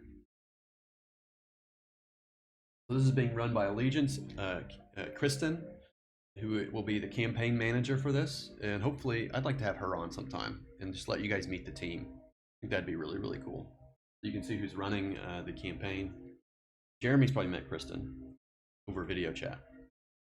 Kelsey's met Kristen in person a few times, and a few others. So she's the campaign manager. She did all this amazing logistics. We have I'm gonna get this. I saw this yesterday for the first time. She's created a graph of all the items and the cost breakdown and how, like, so I know in advance of Allegiance launching this campaign, I know exactly how much we're gonna make on every single purchase. And the books are already done, so these are basically pre-orders.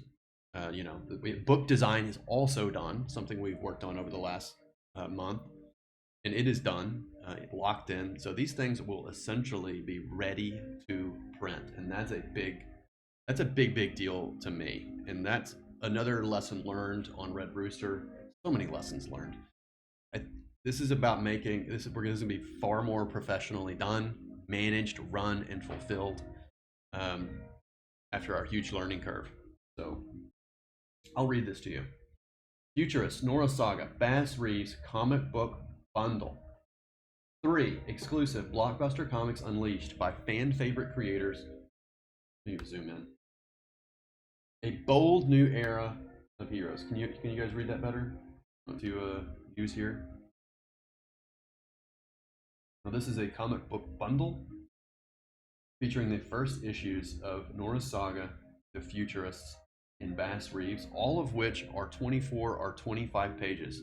Yes, ready to print. And I actually delayed the launch of this. Our CEO and partner, our business partner on this, wanted to launch this probably, I can't remember what it was, probably 3 weeks ago.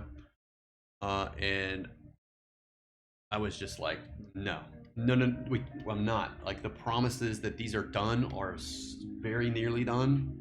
And I have to get out in front of it and say that we are ready to print, that these are pre-orders and we are ready to put these in your hands. I want all the costs broken down so that we know for every time somebody makes a purchase, we know exactly how much we have and how much the fulfillment's going to, everything's broken down. So everything's thought through in advance on this campaign, and I'm so super proud of that fact. And we're light years ahead of where we were a year ago. Light years. All right, so I'm gonna go through the art roll here across the top banner. Love this image of Bass Reeves. Love it. Love it. And I love this image of Nora too. The whole panel is freaking beautiful. So the story of Nora is very much a family story. In fact, all these stories are about families. That's super duper important to me.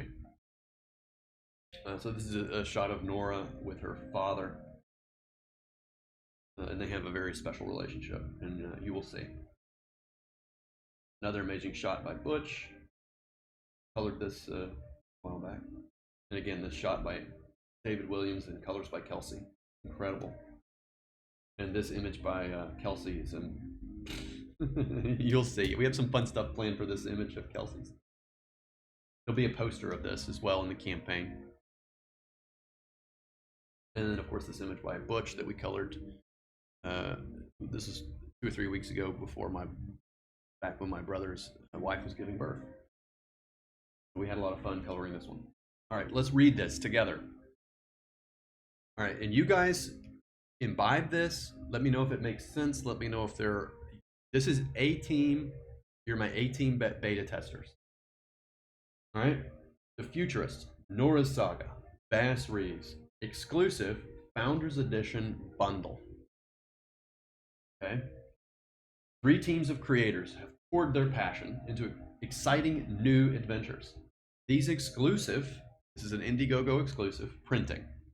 Founders Editions, which we'll say on the covers, debut comics are complete and ready to print. This is a promise on sentence 1. Ready to print. Each book is 24 to 25 pages of action-packed adventure, 73 pages in total. Time is limited, so pre-order yours today. Saying yes to these incredible stories will help put a new era of heroes into the hands of a new generation of fans. Your support gives you a sneak peek at the creative process and exclusive insights into each book through regular campaign updates, written by Patrick and not by me, so you actually will get regular campaign updates. And I can return my focus to doing what I'm better at.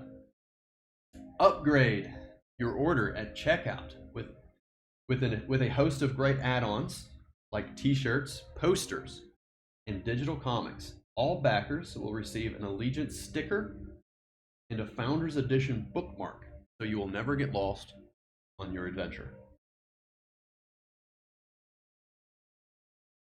The real question is, how much is the cost? So for the basic package, it's called the Founders Edition bundle, which is right here, and it's $25.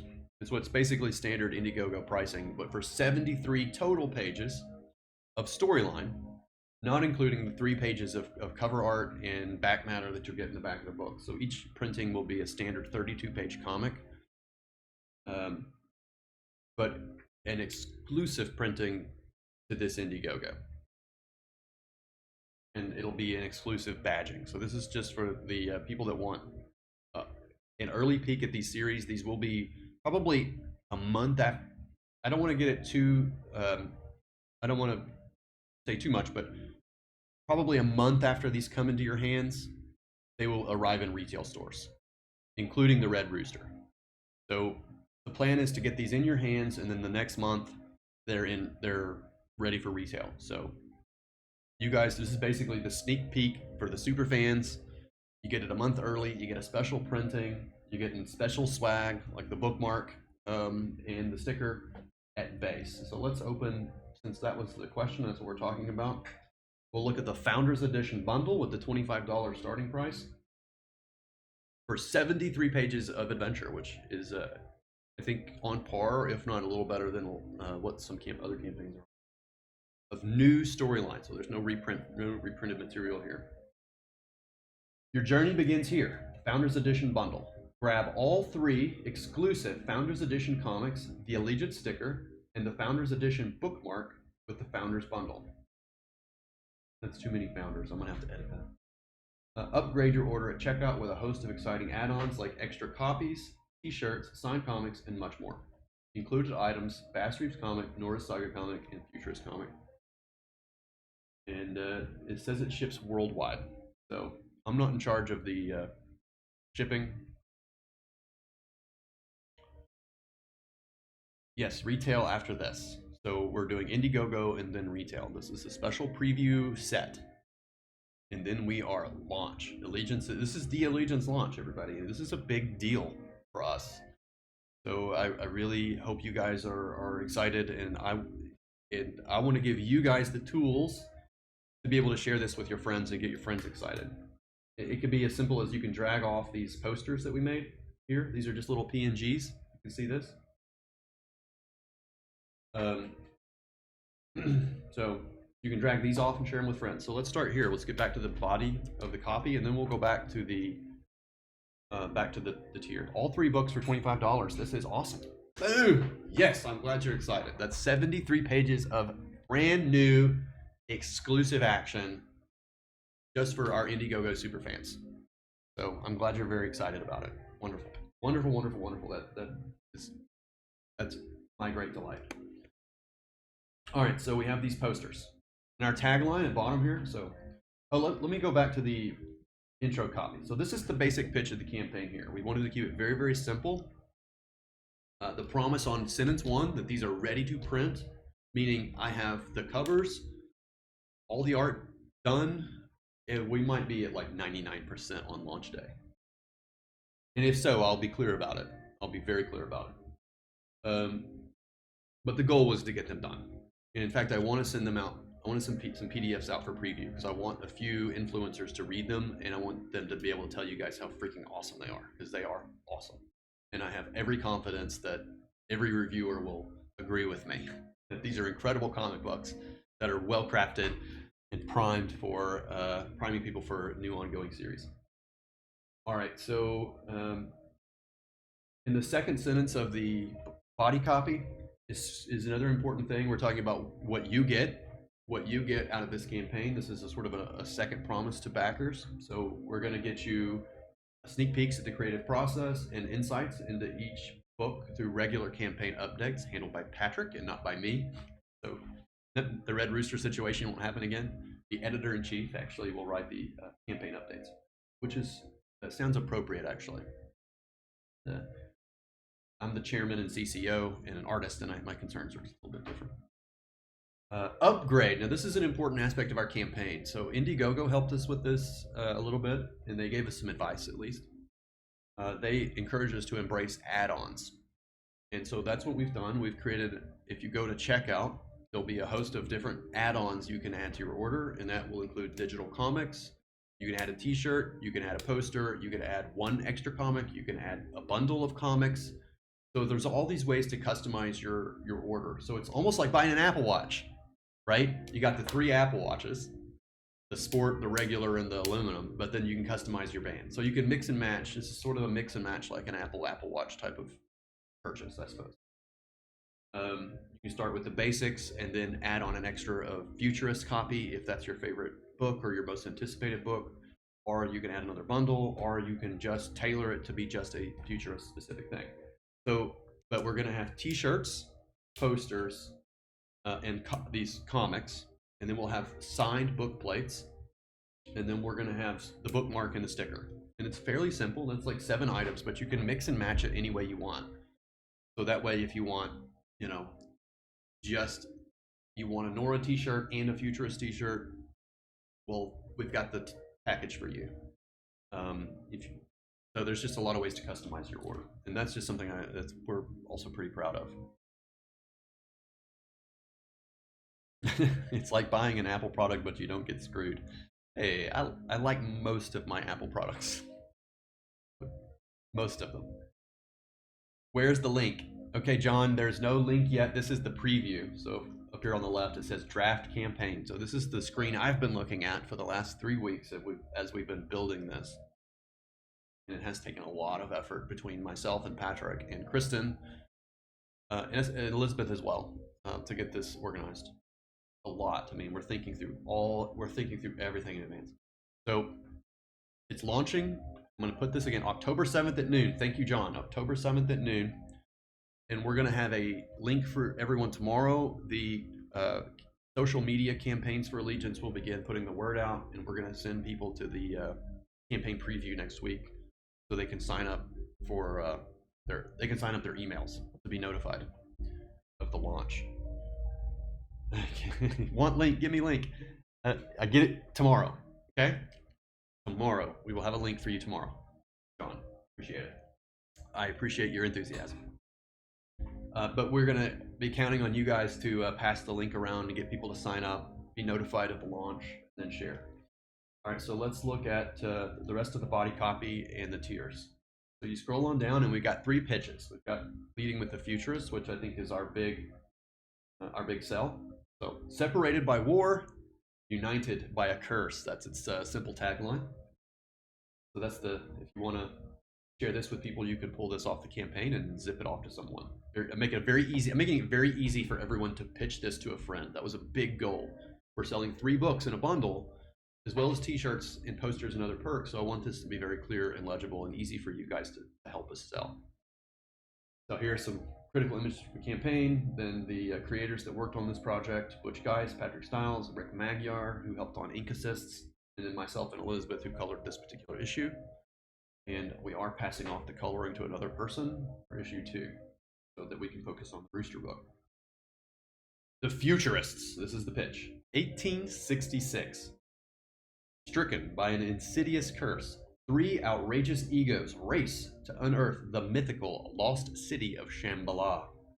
In their way is Teddy, a treasure-hunting rogue with a dark secret, who must save the family he left behind. To rescue his daughter, Hannah, from a dark magic, Teddy must forge an unlikely alliance with Harij, a beguiling young shaman who is much more than he seems. Together, they will navigate a war-torn landscape and face terrifying monsters, murderous cults, macabre plots, and the exotic mysteries of ancient India. 24 story pages, 32 pages total. And then we have the credits of Patrick Stiles, Butch Geis, Rick Magyar, Mitch and Elizabeth Breitweiser, and the ubiquitous Eric Weathers. he is ubiquitous now. Eric Weathers. All right, next pitch. Bass Reeves, slave, lawman, legend. Kevin Grievous is how he pronounces it. David Williams and Kelsey Shannon coloring, and it looks amazing. 25 pages of story content. The official title being U.S. Marshal Bass Reeves, to pay homage to the U.S. Marshals Service, who has blessed our campaign. They have given us this. We have showed them the work, and they have given us their seal of approval, the U.S. Marshals Museum. And they will be given a page in the back of the book, or 2 pages, to tell the true story of Bass Reeves. And they have his real pistols and Marshall's star in their museum, which is a pretty cool thing. So the copy here says, there is no law. This is a quotation. This is a direct quotation from Judge Parker, who was known as the hanging judge and who gave Bass his commission. There is no law west of St. Louis and no God west of Fort Smith. So says Judge Isaac Parker. But the hanging judge, as he's called, will need a new breed of lawman to tame the badlands of the Oklahoma territories. A man who would walk into hell and bring the law to the devil himself. He needs Bass Reeves, slave, lawman, legend. This is the true story of how the West was won. 25 story pages, 32 pages total. Script, Kevin Grievous. Art, David Williams. Color, Kelsey Shannon. Letters, Eric Weathers.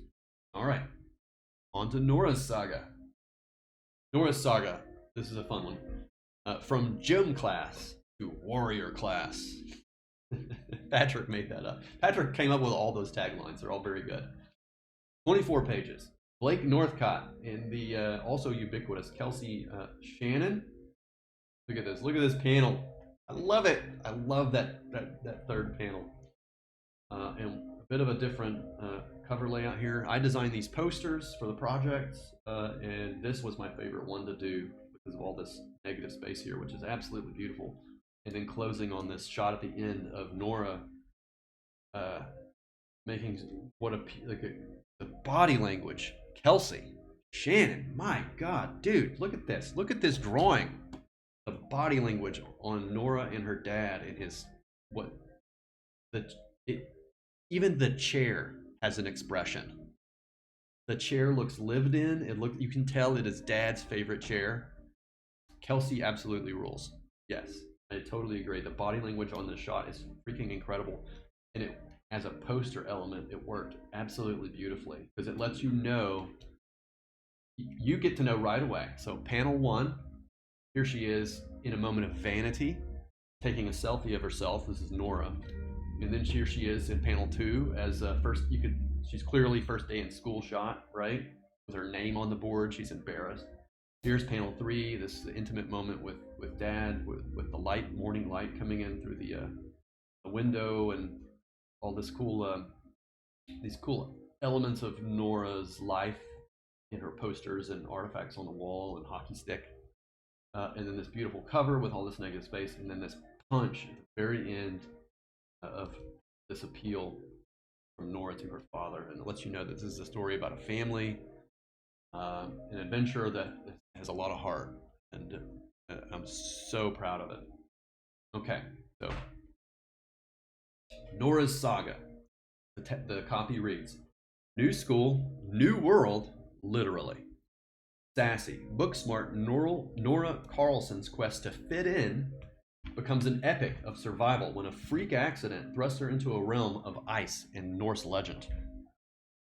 The mean girls at school had nothing on the god of mischief, and they at least never tried to tie her to a stake. Bullies? Try trolls, and not of the internet variety. Forget sharing a lunch table with the cool kids in the cafeteria. Nora would be happy not having to kill her lunch. 24 story pages, 32 pages in total. Script, Blake Northcott. Art and color, Kelsey Shannon. Letters, Eric Weathers. Okay, so that's Nora's Saga. Then scrolling on down, we have Premier Creators, and then it's just a nice way to get a visual for all these talents involved. We've got Eric and Blake and David Williams and Butch and Kelsey and Kevin and Patrick and Elizabeth and myself as well. All right. If Eric Weathers turns on them, they are toast. The guy is wielding huge power.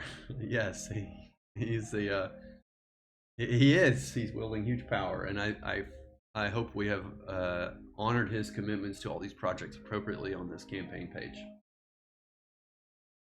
All right, now we get into the items.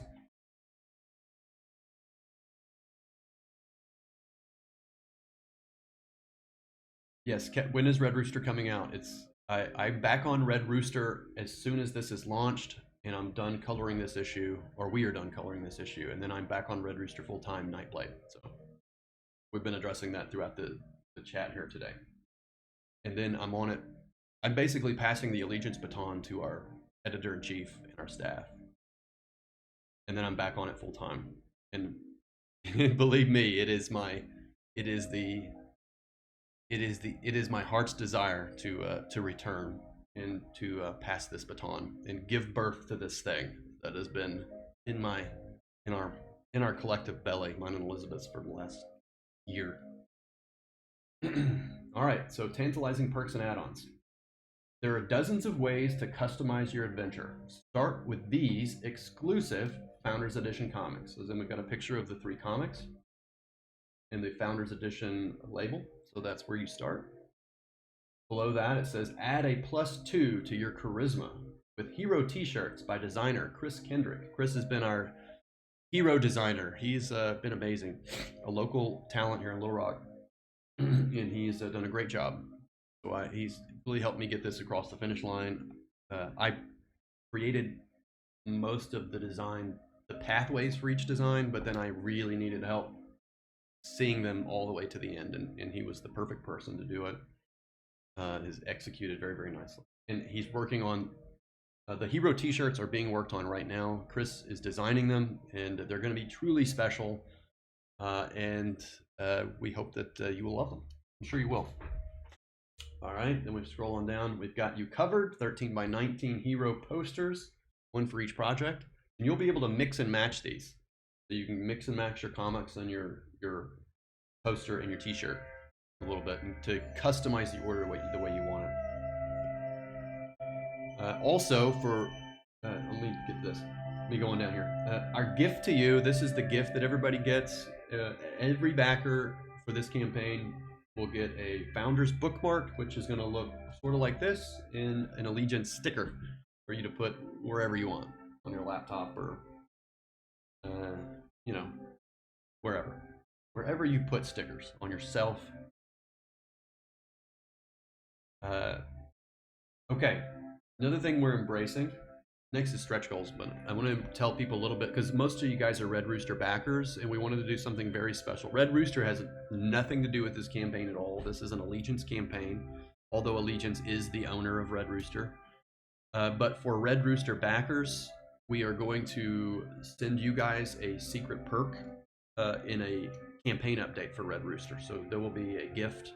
There'll be a special Red Rooster channel or perk for you that will show up with this link that we're going to give you in, because you guys are our core.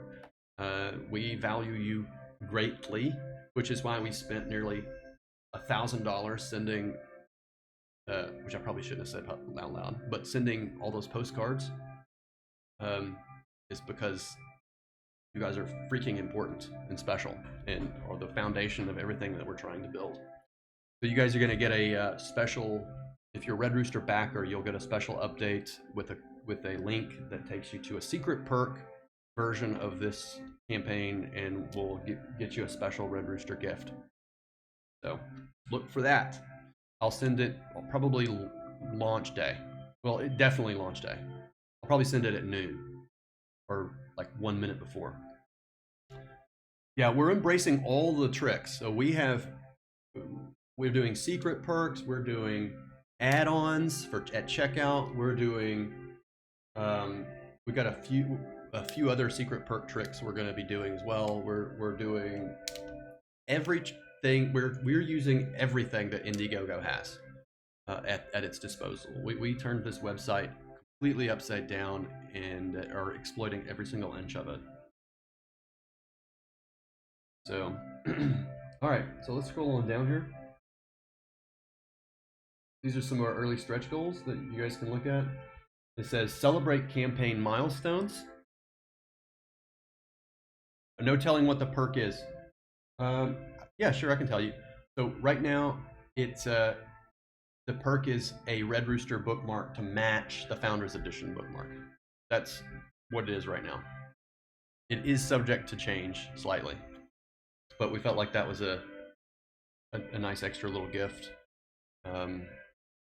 It'll probably have gold foil on it to match the Rooster Gold. It'll probably say Red Rooster Golden Age and have gold foiling. So this will be a way for you to get, it'll look just like the Founders with the die cut. You see how it's cut? Let me show you here. These edges are cut. This leaf shape is this leaf, like you see it here on our eagle, it's our shape. We have it everywhere. So here with Premier Creators, it's in this leaf shape. So we're gonna have the bookmark die cut, and then have gold foil added to it. And then the Red Rooster one will match it. And you'll have 2 bookmarks, one for your Founders Bundle and one for your Red Rooster Golden Age when it arrives as well. So that's the plan for the, it's a secret perk that's only accessible if you have that link.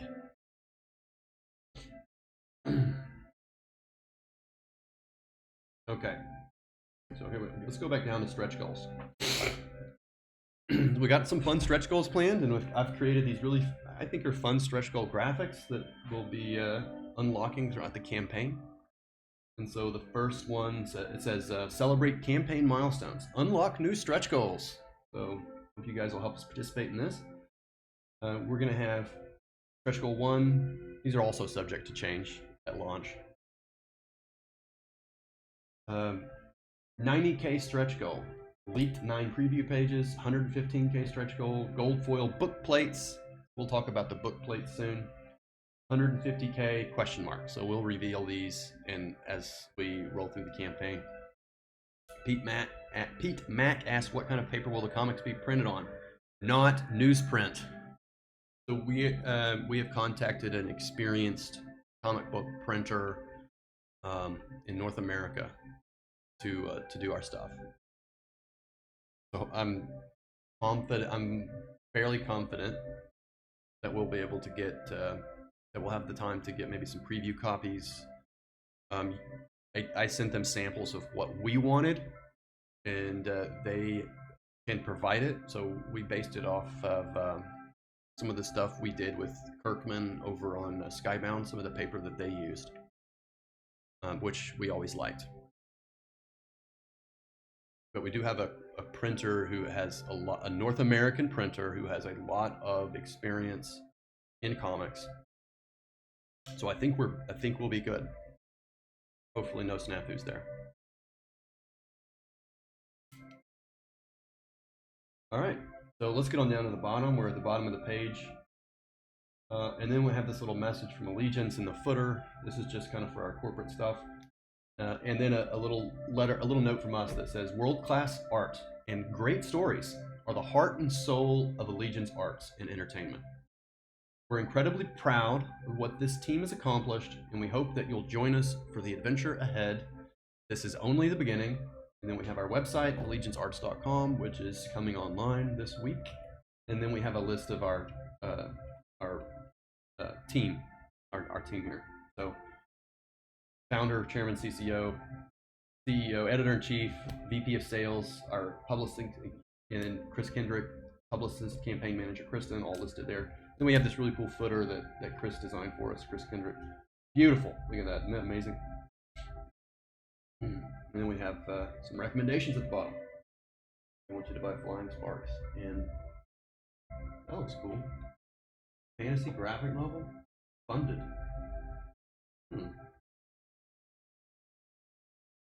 Interesting. So that's the campaign, guys, all the way down to the bottom.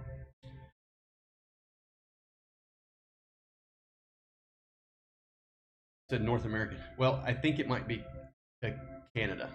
So it's not a Mexican printer. I believe that they're Canadian, but I'm not sure. There was, I'm not really dealing with the printers. That's our CEO and our editor-in-chief are dealing with printers. So we were talking to both Canadian and US printers. And I think the one we're going with is Canadian, but do not quote me on it because it's not my purview, at least not right now. But it is North American.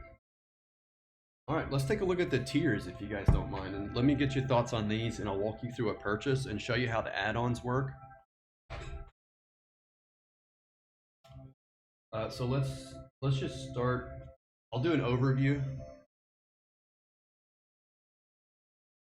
I should have started this stream with this. I'll probably start tomorrow's stream with this. And I felt like Ragaman, the reason I didn't do that is because I haven't streamed in 3 weeks and I knew it would take me a few minutes to get my voice back. So this is important stuff and I want to be able to pitch it clearly and make it fun and really sell it and bring it home. So I'm getting my voice back and I'll be talking about this all week long. So everybody will get to know. All right, let's take a look at the perks. So the featured perk is the one that we want to that kind of offers the biggest spread of stuff, and this is also the signature perk. So since we're dealing with, I think we have 10 creators that will be signing 3 different projects.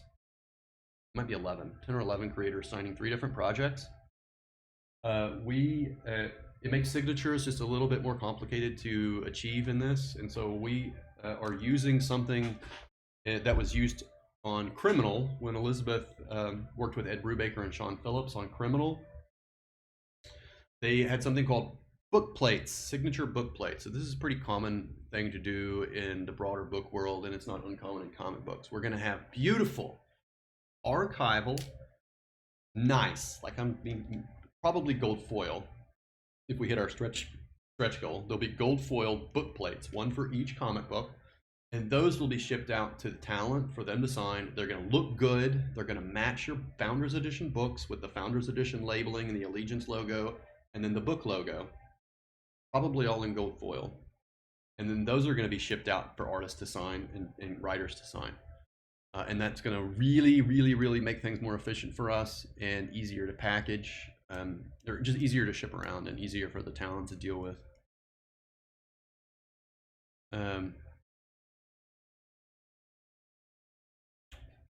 So that's what a book plate is, and you'll get, with this tier, you'll get 3 of them, one for each book, signed by each of the 3 creative teams. You'll get the 3 Founders Edition comics.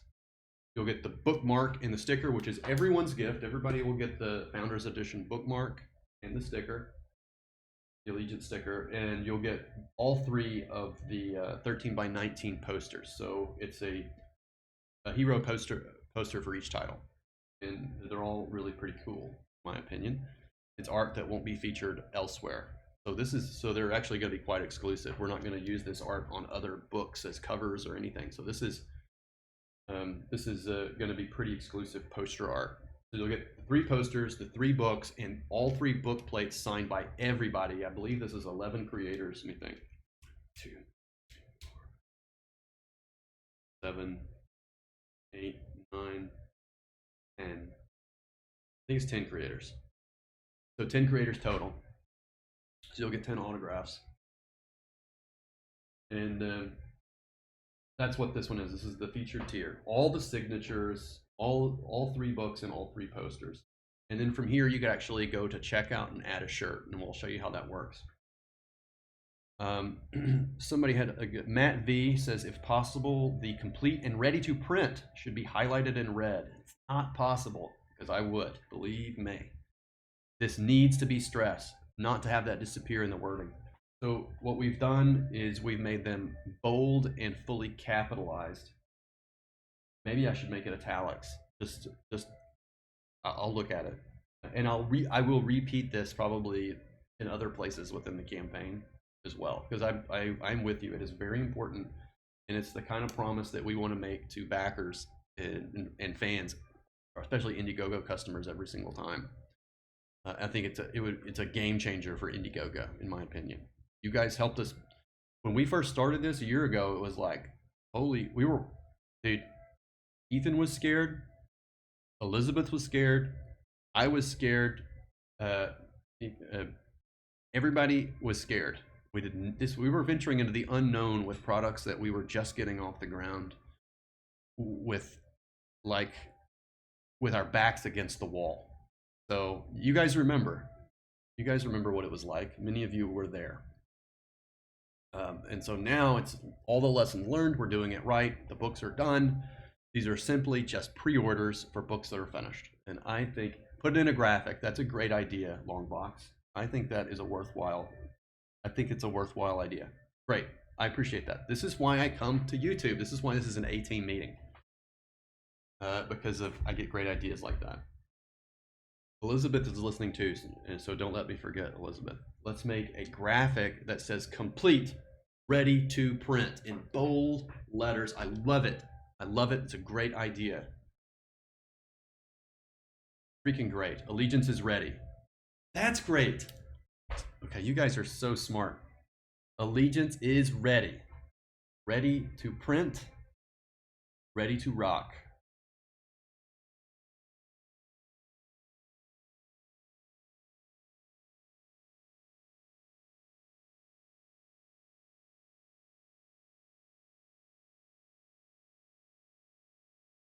Yeah, if you're in the UK or Europe, you didn't receive a postcard simply because the prices got way ridiculous.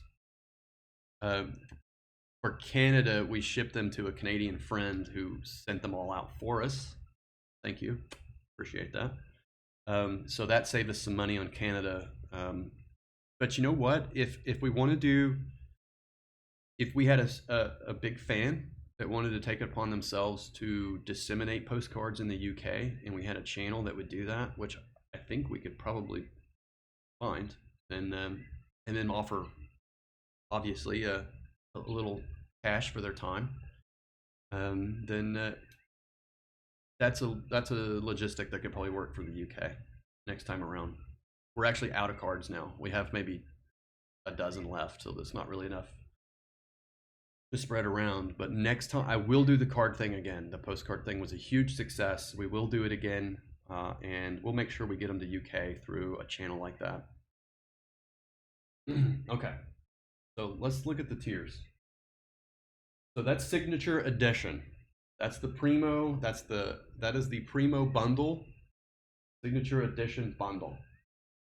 Then we covered the founders edition bundle. This is the basic pack. This is the lowest cost. This is 73 pages of brand new, never before seen. Well, some of it's been seen. Never been before printed adventure and action for $25 plus shipping and handling. So that's the Bass Reeves Norse Saga Futurist bundle. Going down to the third perk or third tier, we have Choose Your Own Adventure tier. About this? Yeah, Elizabeth is bringing this in.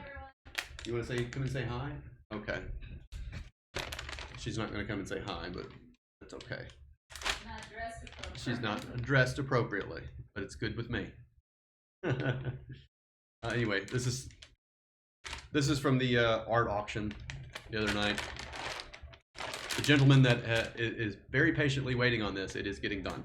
Thank you. It's looking beautiful. Probably be done tonight. All right, so choose your own adventure tier. So this is the third tier.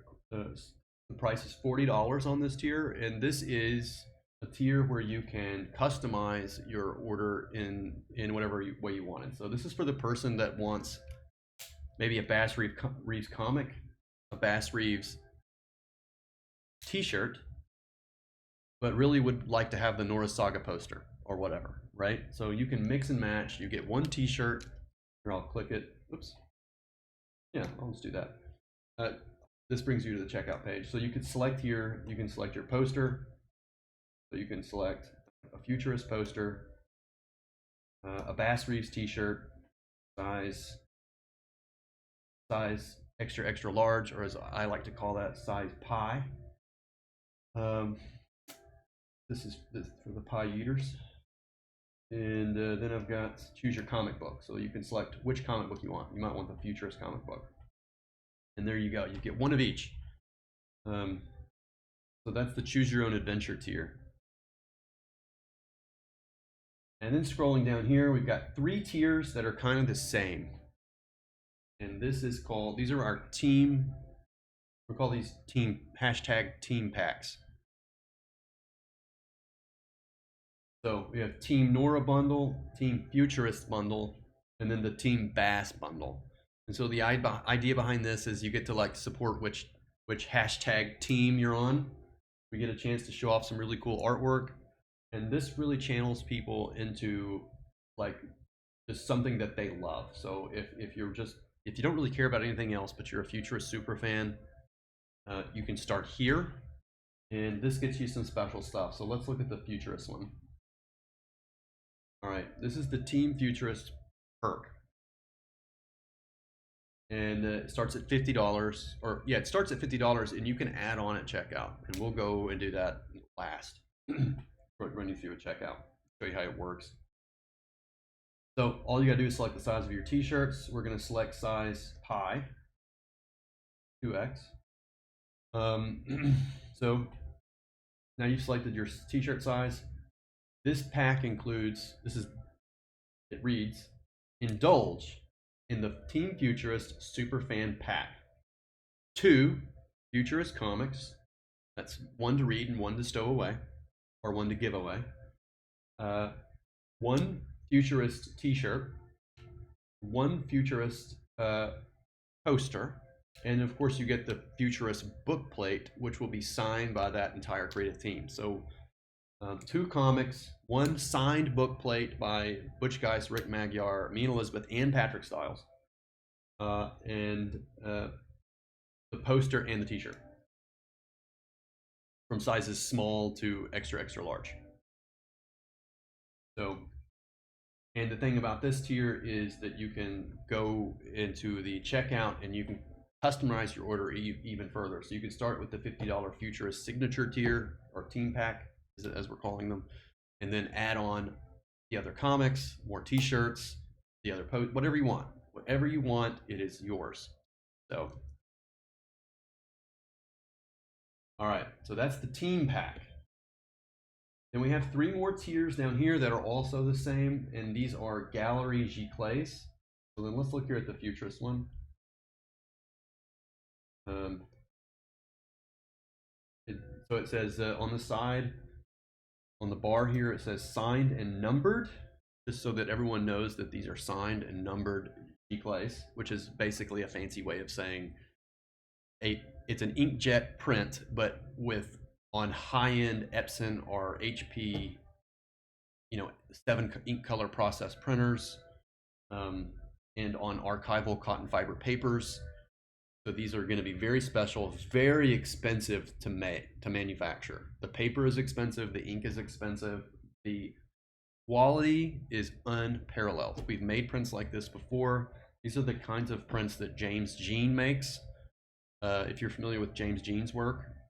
So these are like printed on the highest quality papers, highest quality inkjet printers, on the big ones, like the big 24-inch wide ones. All right, so let's read it. Signed and numbered, limited to only 100 editions. These 13 by 19 gallery quality Giclée prints will be signed and numbered by the artist and come with a certificate of authenticity from Allegiance. Own the complete limited collection by upgrading your order at checkout. It ships separately in a protective tube and does not include the Founders Edition comics. So this is kind of a separate store just for these exclusive prints. Because they ship in a tube, and has to be a big tube. It can't ship with the comics, because then the comics can scratch. They could scratch the print. Obviously, we're going to protect the prints with the wax paper and all that good stuff, and but we can't ship it with other items rather than other prints. So you can upgrade your order at checkout if you want all 3 prints at a discount. So I think the total price for all 3 of the prints is I believe 180. So it's you can start here and add them at checkout for I believe $90 each. Don't quote me on that. But anyway, that's the print deal, and they're limited to just 100. So I'm hoping that these fly off the shelf pretty fast. All right, so we'll have one for Nora and one for Bass as well, and they feature the images of the covers.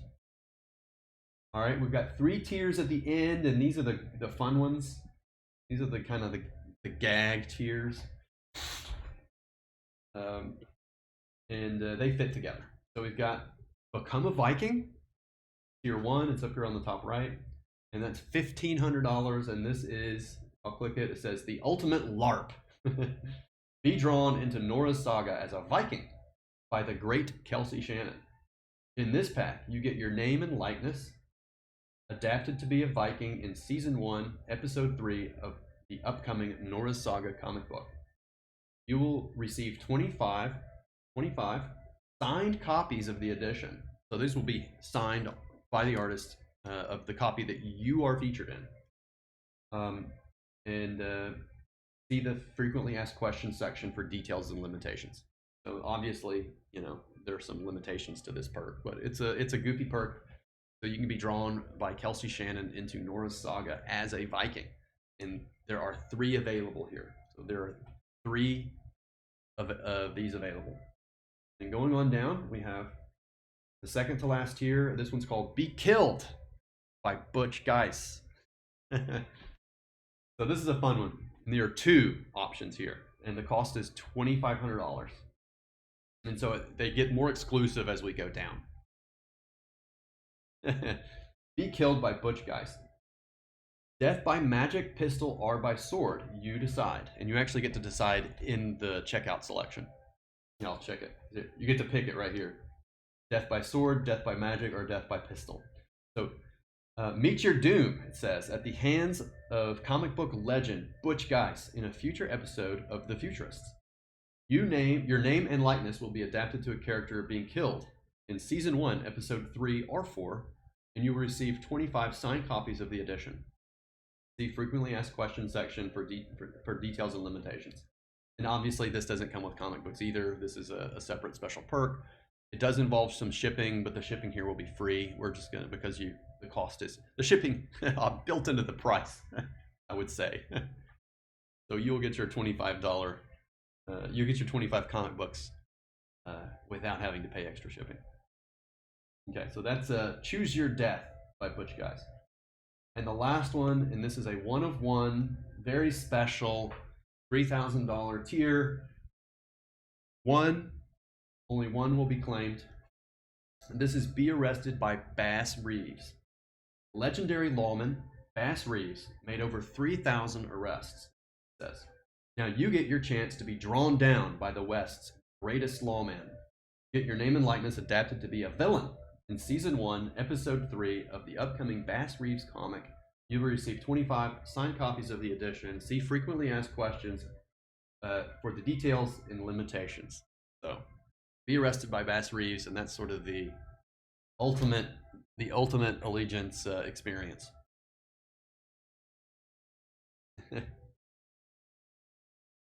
So, okay, that's the last tier. Those are all of them. There's 12 in total, but they're really kind of partitioned into sections.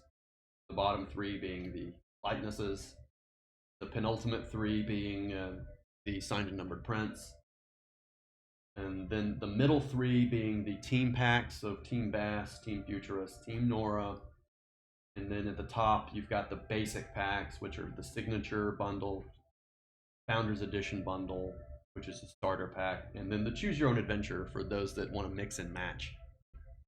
So what I want to do for you, so that's the pay. That's it. That is the campaign.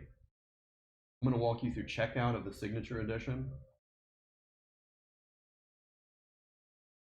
You'll click Agree to Terms of Use, Continue to Payment. All right.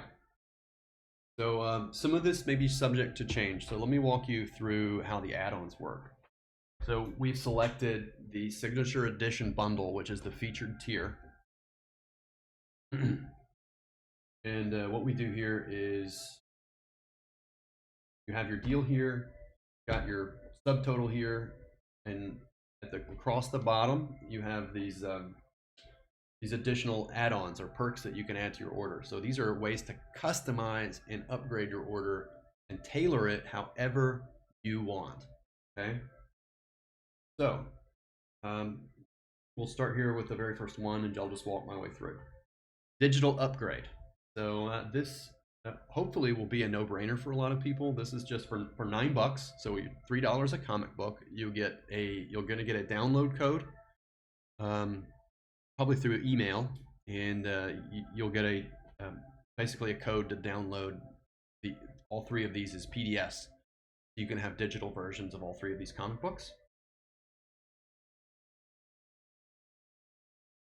And going on to the next one, this is the 3 question marks here. This is called Choose Your Hero, which is anytime you get to make a choice, we call it Choose Your Hero. And this is the Choose Your Hero poster add-on. So for $6, which I think is a great price, you can add one, this is +1 poster, the poster of your choice to your order for just a $6 upgrade. Bye, Ragaman. Thank you for tuning in. Ben, time to sell plasma. I hope it doesn't come to that, but we've all been there. All right, so moving on to the third one add-on here. Chris Kendrick, our designer, suggested this clever plus button that we've made. I just have great people. Our people are smart and great. Our YouTube people are smart and great, and all you guys are making this very special. So this little plus button, just to let you know that this is an add-on and something you need to click. So the third one here says double your adventure. These are basically 3 extra comics. So this is if you want to get 3 more comic books added to your order, this is where you do it at the cost of $19. So that's 24% off of the cost of the Founders Edition bundle. So I consider, you've already bought a ticket to ride. You can add on an extra set of books at a pretty nice discount. And then the next one is oh, I agree about digital colors really popping. If you're a color fan, you really want to look at them and you want to really soak it in. The digital is a great thing to kind of have, just to you get to see what we looked at. So what goes to print is 10 to 20% not what we were expecting. So everything that you actually get in print is going to be a little off. There's just no way around it. We've been fighting this battle for a decade. Actually, no, we've been fighting this battle for over a decade. Never turns out right. I think the digital makes a lot of sense, especially for $3 a book. So you get to look at a pure vision of what the book is supposed to be. Yeah, great for traveling. All right, so the fourth one here is Choose Your Hero. So you get to choose your hero t-shirt. This is adding a t-shirt to your order. Right now, someone asked me about Red Rooster t-shirts. Right now, maybe. It may still happen. I'm of the opinion that we should offer a Red Rooster t-shirt. Patrick is of the opinion that we should not put any Red Rooster stuff in this campaign. And also, that advice also came from Indiegogo as well, which is, I take good advice. I listen to advice and I like to take good advice. What we did for Red Rooster backers is we're offering Red Rooster backers a special perk. So you'll get a campaign update in the next week, and it will have a secret email or a secret link just for you. And Red Rooster backers can click that link straight from the campaign update, and we'll show them a secret perk where they get a special Red Rooster gift simply for being a Red Rooster backer and a Allegiance Founders Edition backer. So anyway, this is where you can add on a t-shirt to any order. Any order you can add an extra t-shirt on. All right, so you get another set. So if you click these little buttons over here, it takes you to 4 more add-ons. So we went heavy on the add-ons. For $10, you can leave your mark.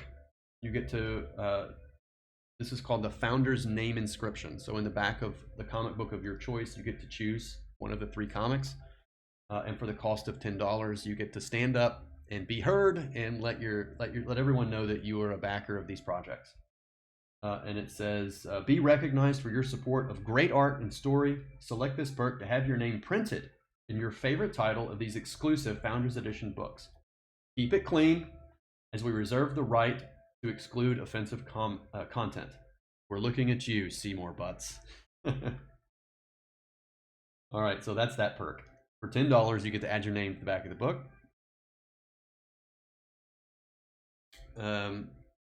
So there probably won't be Red Rooster t-shirts here. I'm just letting you guys know. But the backers will get a free bookmark just for backing this campaign, and that's a gift to Red Rooster backers.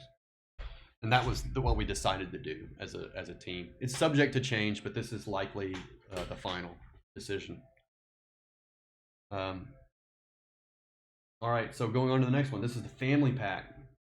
All right, this is the family pack add-on. So for $49, you get 9 comic books. Simple, easy peasy. This is just for the person that wants to just give a whole bunch of these away, or stow them, or share them, or keep them under their mattresses, so they won't be found by their parents. So this is the family pack. It says the family pack is the perfect perk for all those who like to share or hoard. 3 copies of each book will be added to your order. That's 12 books in total. All right, moving on. This is the Allegiance poster pack add-on. This gets you all 3 posters, which you're already getting in the bundle, the signature bundle. So just for the person who might want 6 posters, or to just give some to a friend, you can get all 3 posters for $15. We have another choose your hero pack at the very end. There's the 3 question marks. Anytime it says choose your hero, it means you get to choose one of 3 things. So this is a $7 add-on, which is a pretty good discount. You get to add on another comic book, 1. So you get to, I'll click it.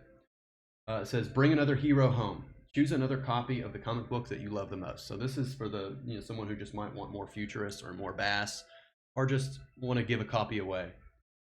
This is the one for you. So you select one of the 3 comic books, and for $7, it is added to your order. So I'll just add that here. Let's add it here. I'll choose it. I'll choose bass. Save, and you can see it adds it to your order. And in fact, let's go ahead and customize this and make it a bass pack. I wear a size large. That is, that means I'm, all right. So we've a large Bass Reeves t-shirt, done. So now we've added a large, now we add the poster. Why not? Let's add a Bass Reeves poster. Add it. So now we've added the Bass Reeves extra comic, Bass Reeves t-shirt, and a Bass Reeves poster to the order. And easy peasy. You get everything you want, customized the way you want it with this campaign. And those are the tiers. Or those are 8 perks. Oh no, there's more. There's more. There are 3 more. So you can add the team perks if you want it. That's kind of a tall order for an add-on, and we probably won't do many of these. But this is just so you can add on the team perk if you like. So with this order, we started at Nighthawk is just tuning in. You missed the party. So this is October 7th, Nighthawk. I'm going to add it to the chat. October 7th, noon Eastern. This campaign goes live. This is the Allegiance launch, the Futurist, Nora's Saga, Red Rooster, all done, or at least very, very, very, very, very nearly done. This week, being launched on October 7th on Indiegogo. This is the Allegiance launch, all finished, 3 finished comic books as a bundle. Allegiance is on Twitter and Instagram. Thank you for putting the link in the chat. And I'm walking everybody through the checkout on what it looks like, what the campaign looks like, and what checkout looks like, and how add-ons work. And so here I've started with our featured tier, the signature bundle, which is a $65 cost. It is the only tier that gets you all 10 signatures of all the creators across 3 projects. So this gets you 10 signed, 10 signatures. by all the creators involved. 3 completed comic books, ready to print. They are ready to go at the time of the launching of the campaign, and 3 posters. And so what I've done is go through my this is the checkout screen, and these are the add-ons across the bottom. And I've added on an extra Bass Reeves comic book here for $7, a Bass Reeves t-shirt for $25, and a poster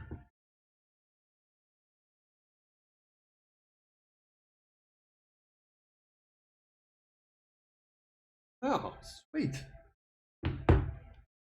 So we've added a comic book, a t-shirt, and a poster at checkout to upgrade this order. So you can customize this any way you want. I think this is the most customizable Indiegogo campaign for comic books ever. No, it's not launched. No, no. This is a preview.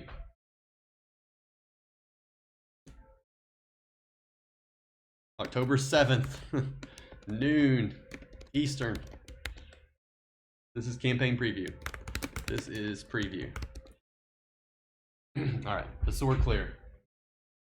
All right, so but this is, I'm just showing everybody how it works because you guys are my ambassadors for Allegiance, and I appreciate it greatly. I know you guys are going to help carry this message forward, and we're going to give you all the tools that we can to help to get you guys to do that. So that's done. We've made an order, we've customized it, we've added our add-on perks at the checkout, and that's how our campaign works. There's just a million ways to customize. Not a million, but at least a few dozen ways to customize.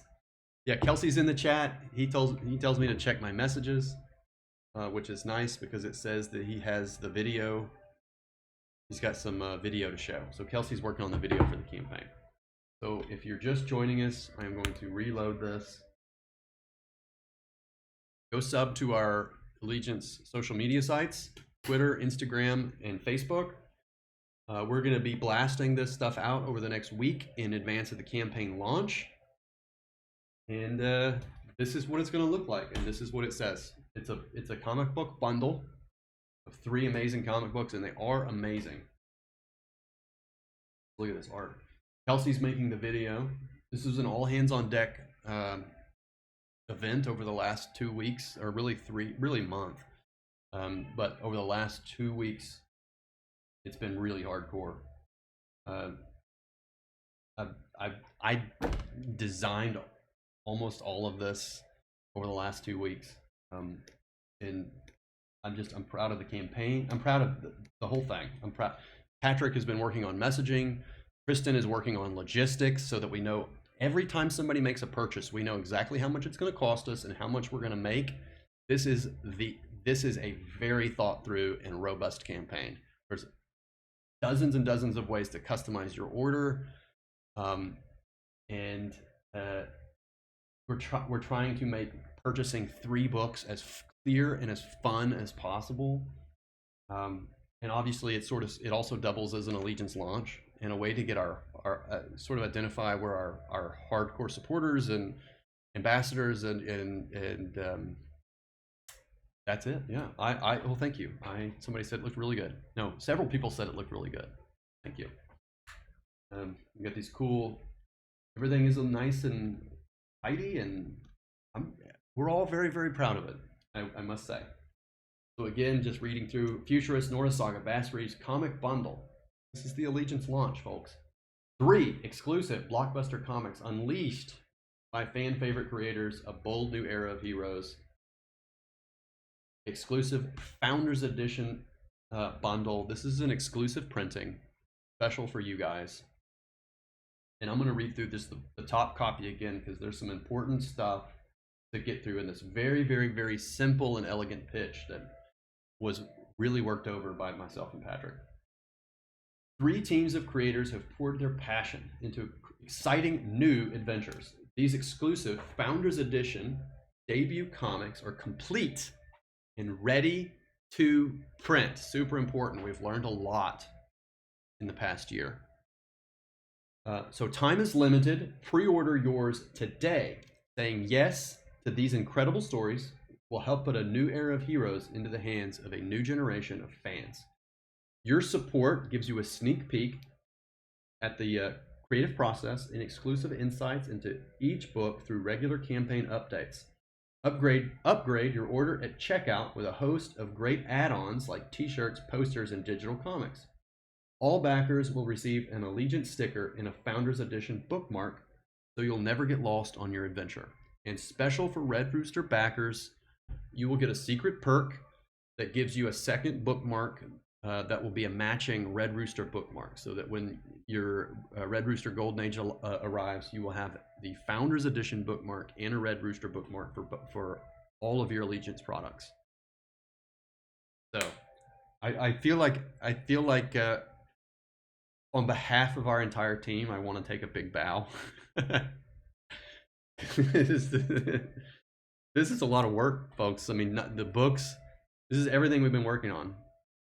Everything. And we're going to get these into your hands. So the book design is done. Everything is done. The website is coming online. It's being coded now. This is everything. We're showing a lot of cards and products and stuff that we've been making.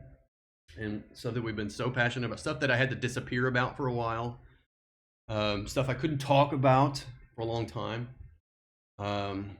stuff that was very sensitive is now here. Sweetcast says secret perks work. Yes, we're using every tool that Indiegogo has to offer, and we're finding we have some other cool secret perks for other little groups and stuff. So we're very much embracing secret perks. Yeah, this is it. I really appreciate you guys bearing with me through all this. It was super, super fun to show you. I feel kind of like I can take a great big deep breath of fresh air and let some of my stress out. This is wonderful for me to show. Oh, and I was saying, so these are complete, ready to print. And we will restate this every day in the campaign. And these are special printings of retail editions, and we will get these into your hands because you guys are special. You're our core supporters. These hopefully will be. Timing is a little subject to change, but we're getting better. We're learning. The plan is, and this is unlikely to change, that these will arrive about a month. Or nearly a month before these are ready for retail. So these will be in your hands first, and that's what you get. You get a special. That's what you guys get for being with us all along.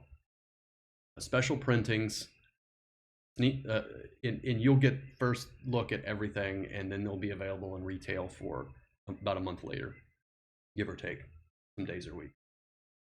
So I hope it's a huge hit. Like, we've put everything into this, everything, like.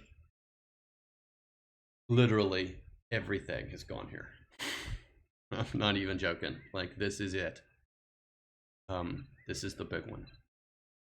So I'm counting on you guys, and I know you guys are counting on us. And there have been some ups and downs. There have been some difficulties, obviously delays, but they're here and we're delivering. And so I hope you guys can help us deliver these to the masses and carry the word for us. Help us get it out.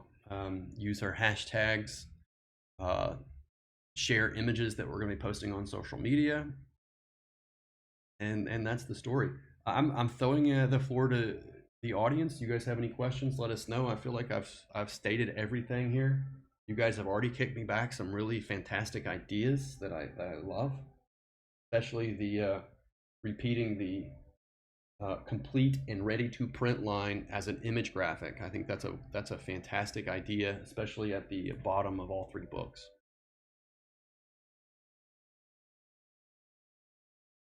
Yeah, Kapow Cola. We working on a little Kapow Cola on the side. This is the Kapow Cola Girl poster for the campaign that someone purchased. Someone bought the original at an art auction on one of Mike Miller's art auctions, and for a little extra chunk of change, we agreed to watercolor it, and so that's what we're working on, Elizabeth and myself.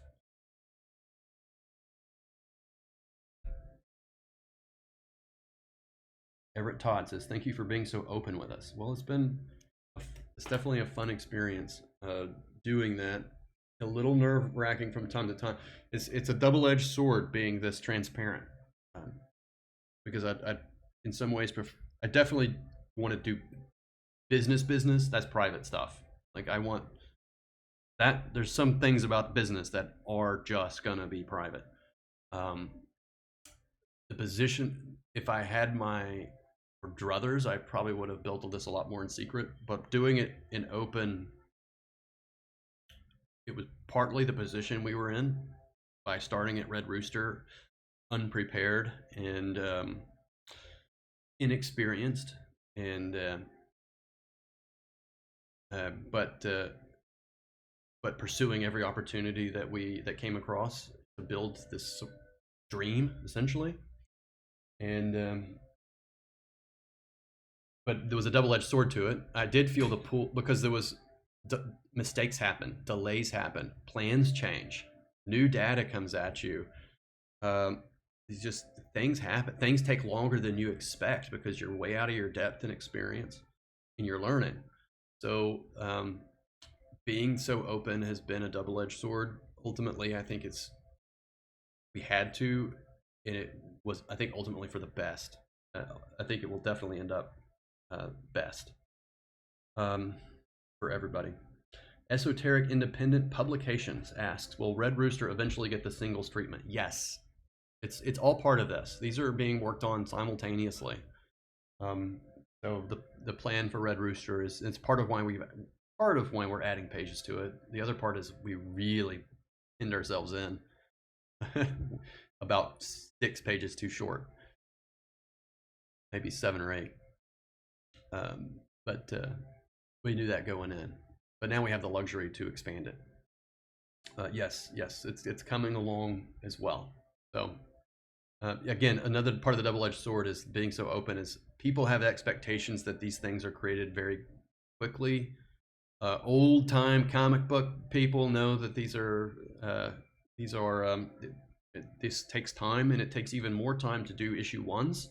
If you're doing everything, so we're trying to set multiple things up to have long shelf lives, meaning this is 4 comic books storylines and a company which is almost like creating its own storyline. So the company has to last years and years, meaning everything that comes out of the gate in terms of branding and messaging and the right staff, all that stuff has to be set up very nicely so that we can have maximum trajectory on our goals, right? And we don't have to constantly shift stuff around. So we had to create all that from scratch. Big job, way underestimated, much learning curve. And then on top of that, we started with the Red Rooster, creating an entire world, along with the help of Mark Pellegrini, created this entire setup for a whole world of characters that has to propel itself through time, has to have the energy, right? The entertainment energy encapsulated within its first several, dozen pages, so that you guys the story is so great, you keep coming back for more, and you're waiting for these payoffs these promises that we make in the setup. And then you multiply that by 4, because we had to do 3 more of these. So the Futurists, the Norris Saga, which basically we did from scratch, along with the amazing help of Blake Northcott, and then Bass Reeves, which we had a very rough template of his true history, but we're making a comic book. We're not doing a biography here. And so when Kevin flew in to Little Rock, he and Patrick and myself just locked ourselves in a room for 3 days, and we did it from scratch. And then Kevin ran with it and made a great script, and then Patrick did an excellent job as editor, and the product is just amazing. But all of this is being created from scratch, and so 4 books and a company, and the variables and unknowns and learning curves were all very extreme. Dave, I see his comment. Pledge allegiance, would that be too corny? It was definitely talked about, and I put I said no. No. We're not using the word pledge ever for allegiance, and the reason being is when you pledge to something, it's like you're joining a club or something you can't leave, like a country. Like you can pledge allegiance to the flag because We're not going anywhere. We're all stuck here together, so we better freaking figure it out. But to pledge allegiance to a company, that's not, no one, to me, that doesn't send good vibes. It implies that you have a commitment. And really the only commitment here is from us to you. So if anything, if there's ever a pledge made, it's from allegiance to the fans. And that's the way we should look at it. All right, I missed some chats here. Ben says, you guys brought all this a long ways, very fast, and maintained that high quality. We all bought into from the beginning. Congratulations, thank you. Appreciate that. Everett Todd says, we believe in you. We are the Allegiance Army because of it, and you laying out the vision. Thank you. I think I appreciate that. I think it definitely helped bond people to our cause and of these basically making really great, brand new, ongoing comic book adventures, and in a sustainable way. And by sustainable, I don't mean green. I mean like so that we can continue making comic books for years and years and years. That's the whole point of this, so that we can provide a platform to other amazing talents, and get the word out. And I really appreciate you guys being here from the get-go.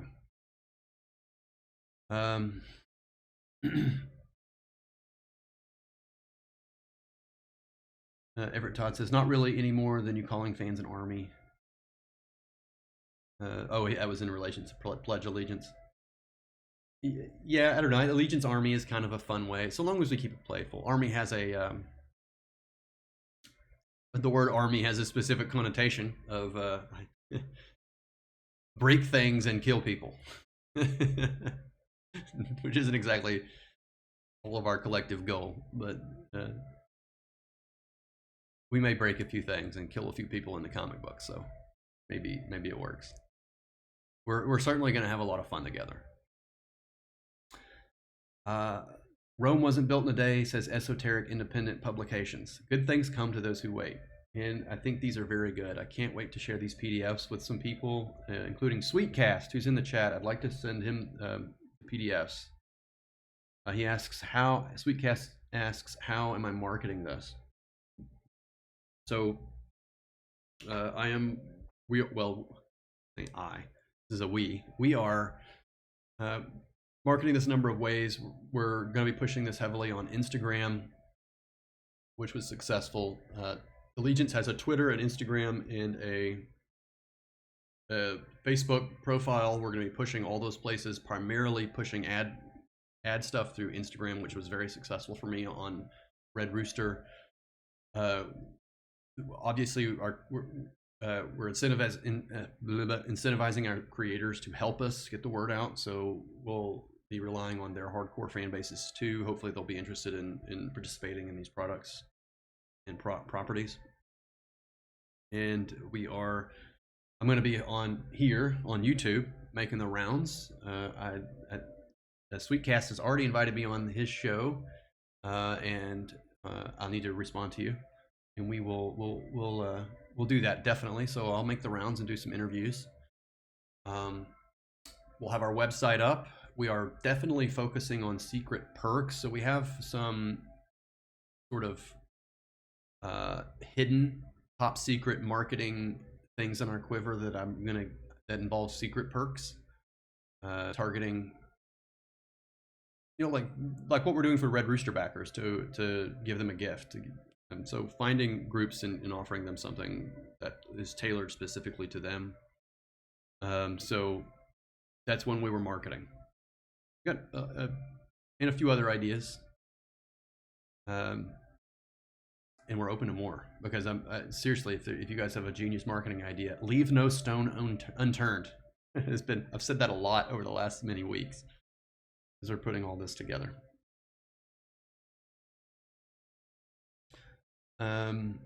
That's the long answer on how I'm marketing it. Lots of different arrows in the quiver, and we were trying them all. I don't care to belong to any club that will have me as a member, says Groucho Marx.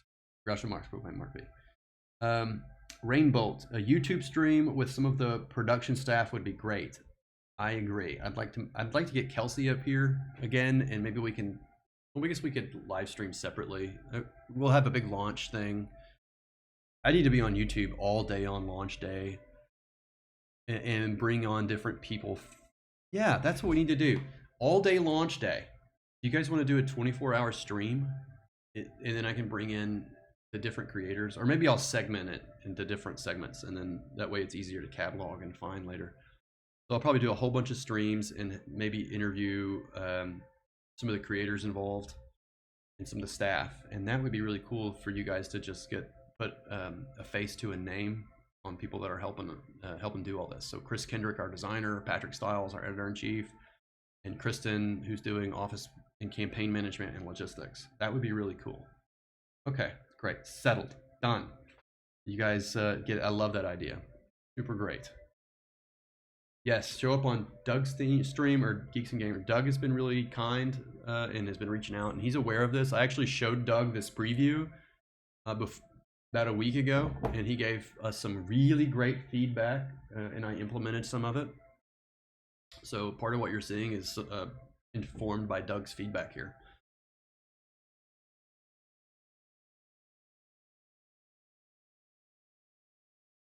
Okay.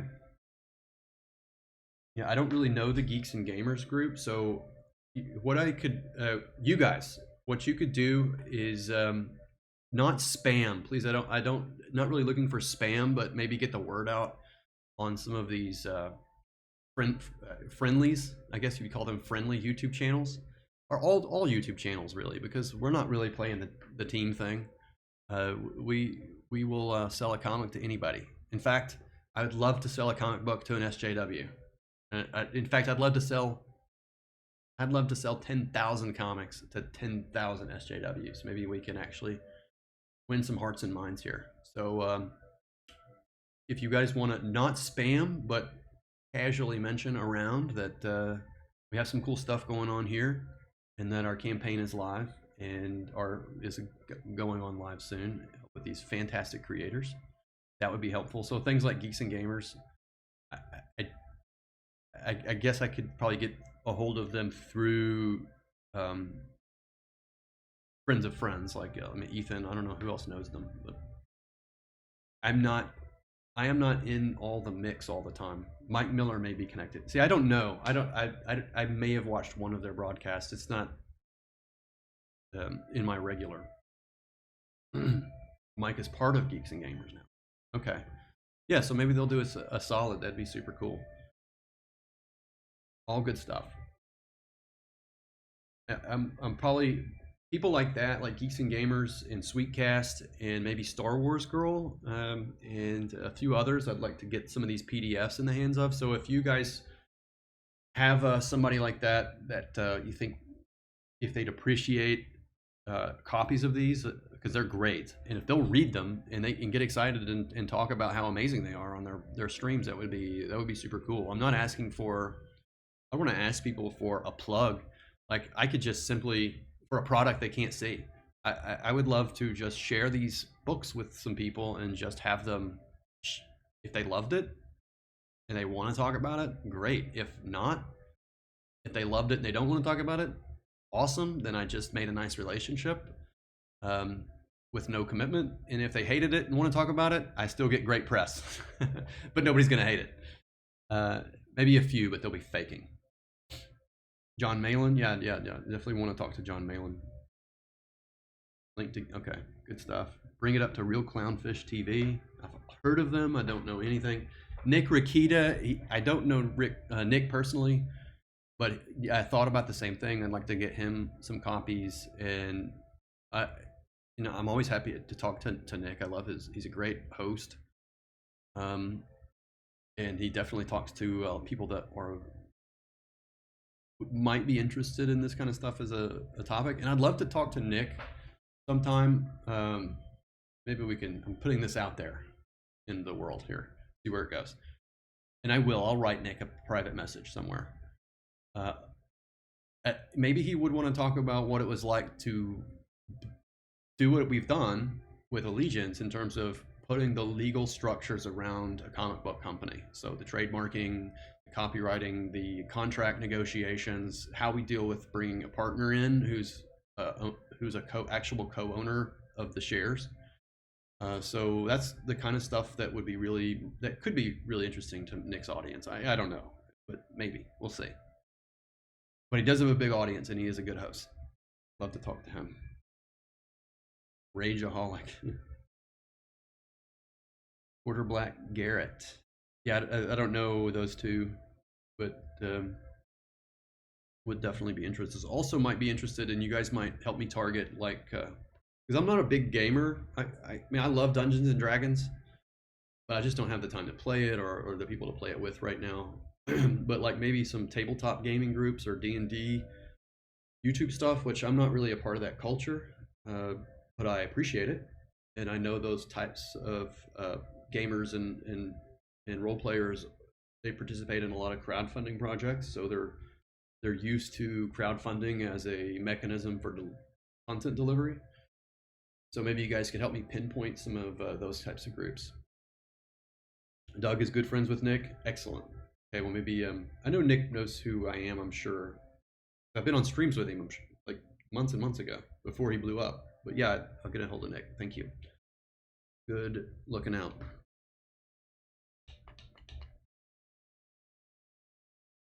Okay, guys. Well, we did it. Nick does get huge live audiences. So that's my marketing strategy in a nutshell. I'm hoping you guys can help me, and definitely you always inform my opinions and occasionally offer me really great advice when you guys aren't trolling me in the chat. So I really do appreciate it. I'm gonna cut this stream. We finished a page of colors and we went over this. We will talk much more about this in the days ahead. So I'll be in touch with all of you very soon again. O1 Publishing, good at reviewing comics, great production on their videos, and they like my stuff. Wonderful. I have not heard of O1 Publishing, but I'm always glad to hear that there are friendlies. I will go check them out. O1 Publishing. Okay. You guys have an absolutely amazing day. Thanks for tuning in. We had a lot of people here, and I appreciate that a great deal. Many questions answered, I think. I hope you guys are excited. I know we certainly are. This is we are giving birth, and then I can return to nurse my baby, Red Rooster. You guys have an amazing day. All right. Take care. Bye-bye.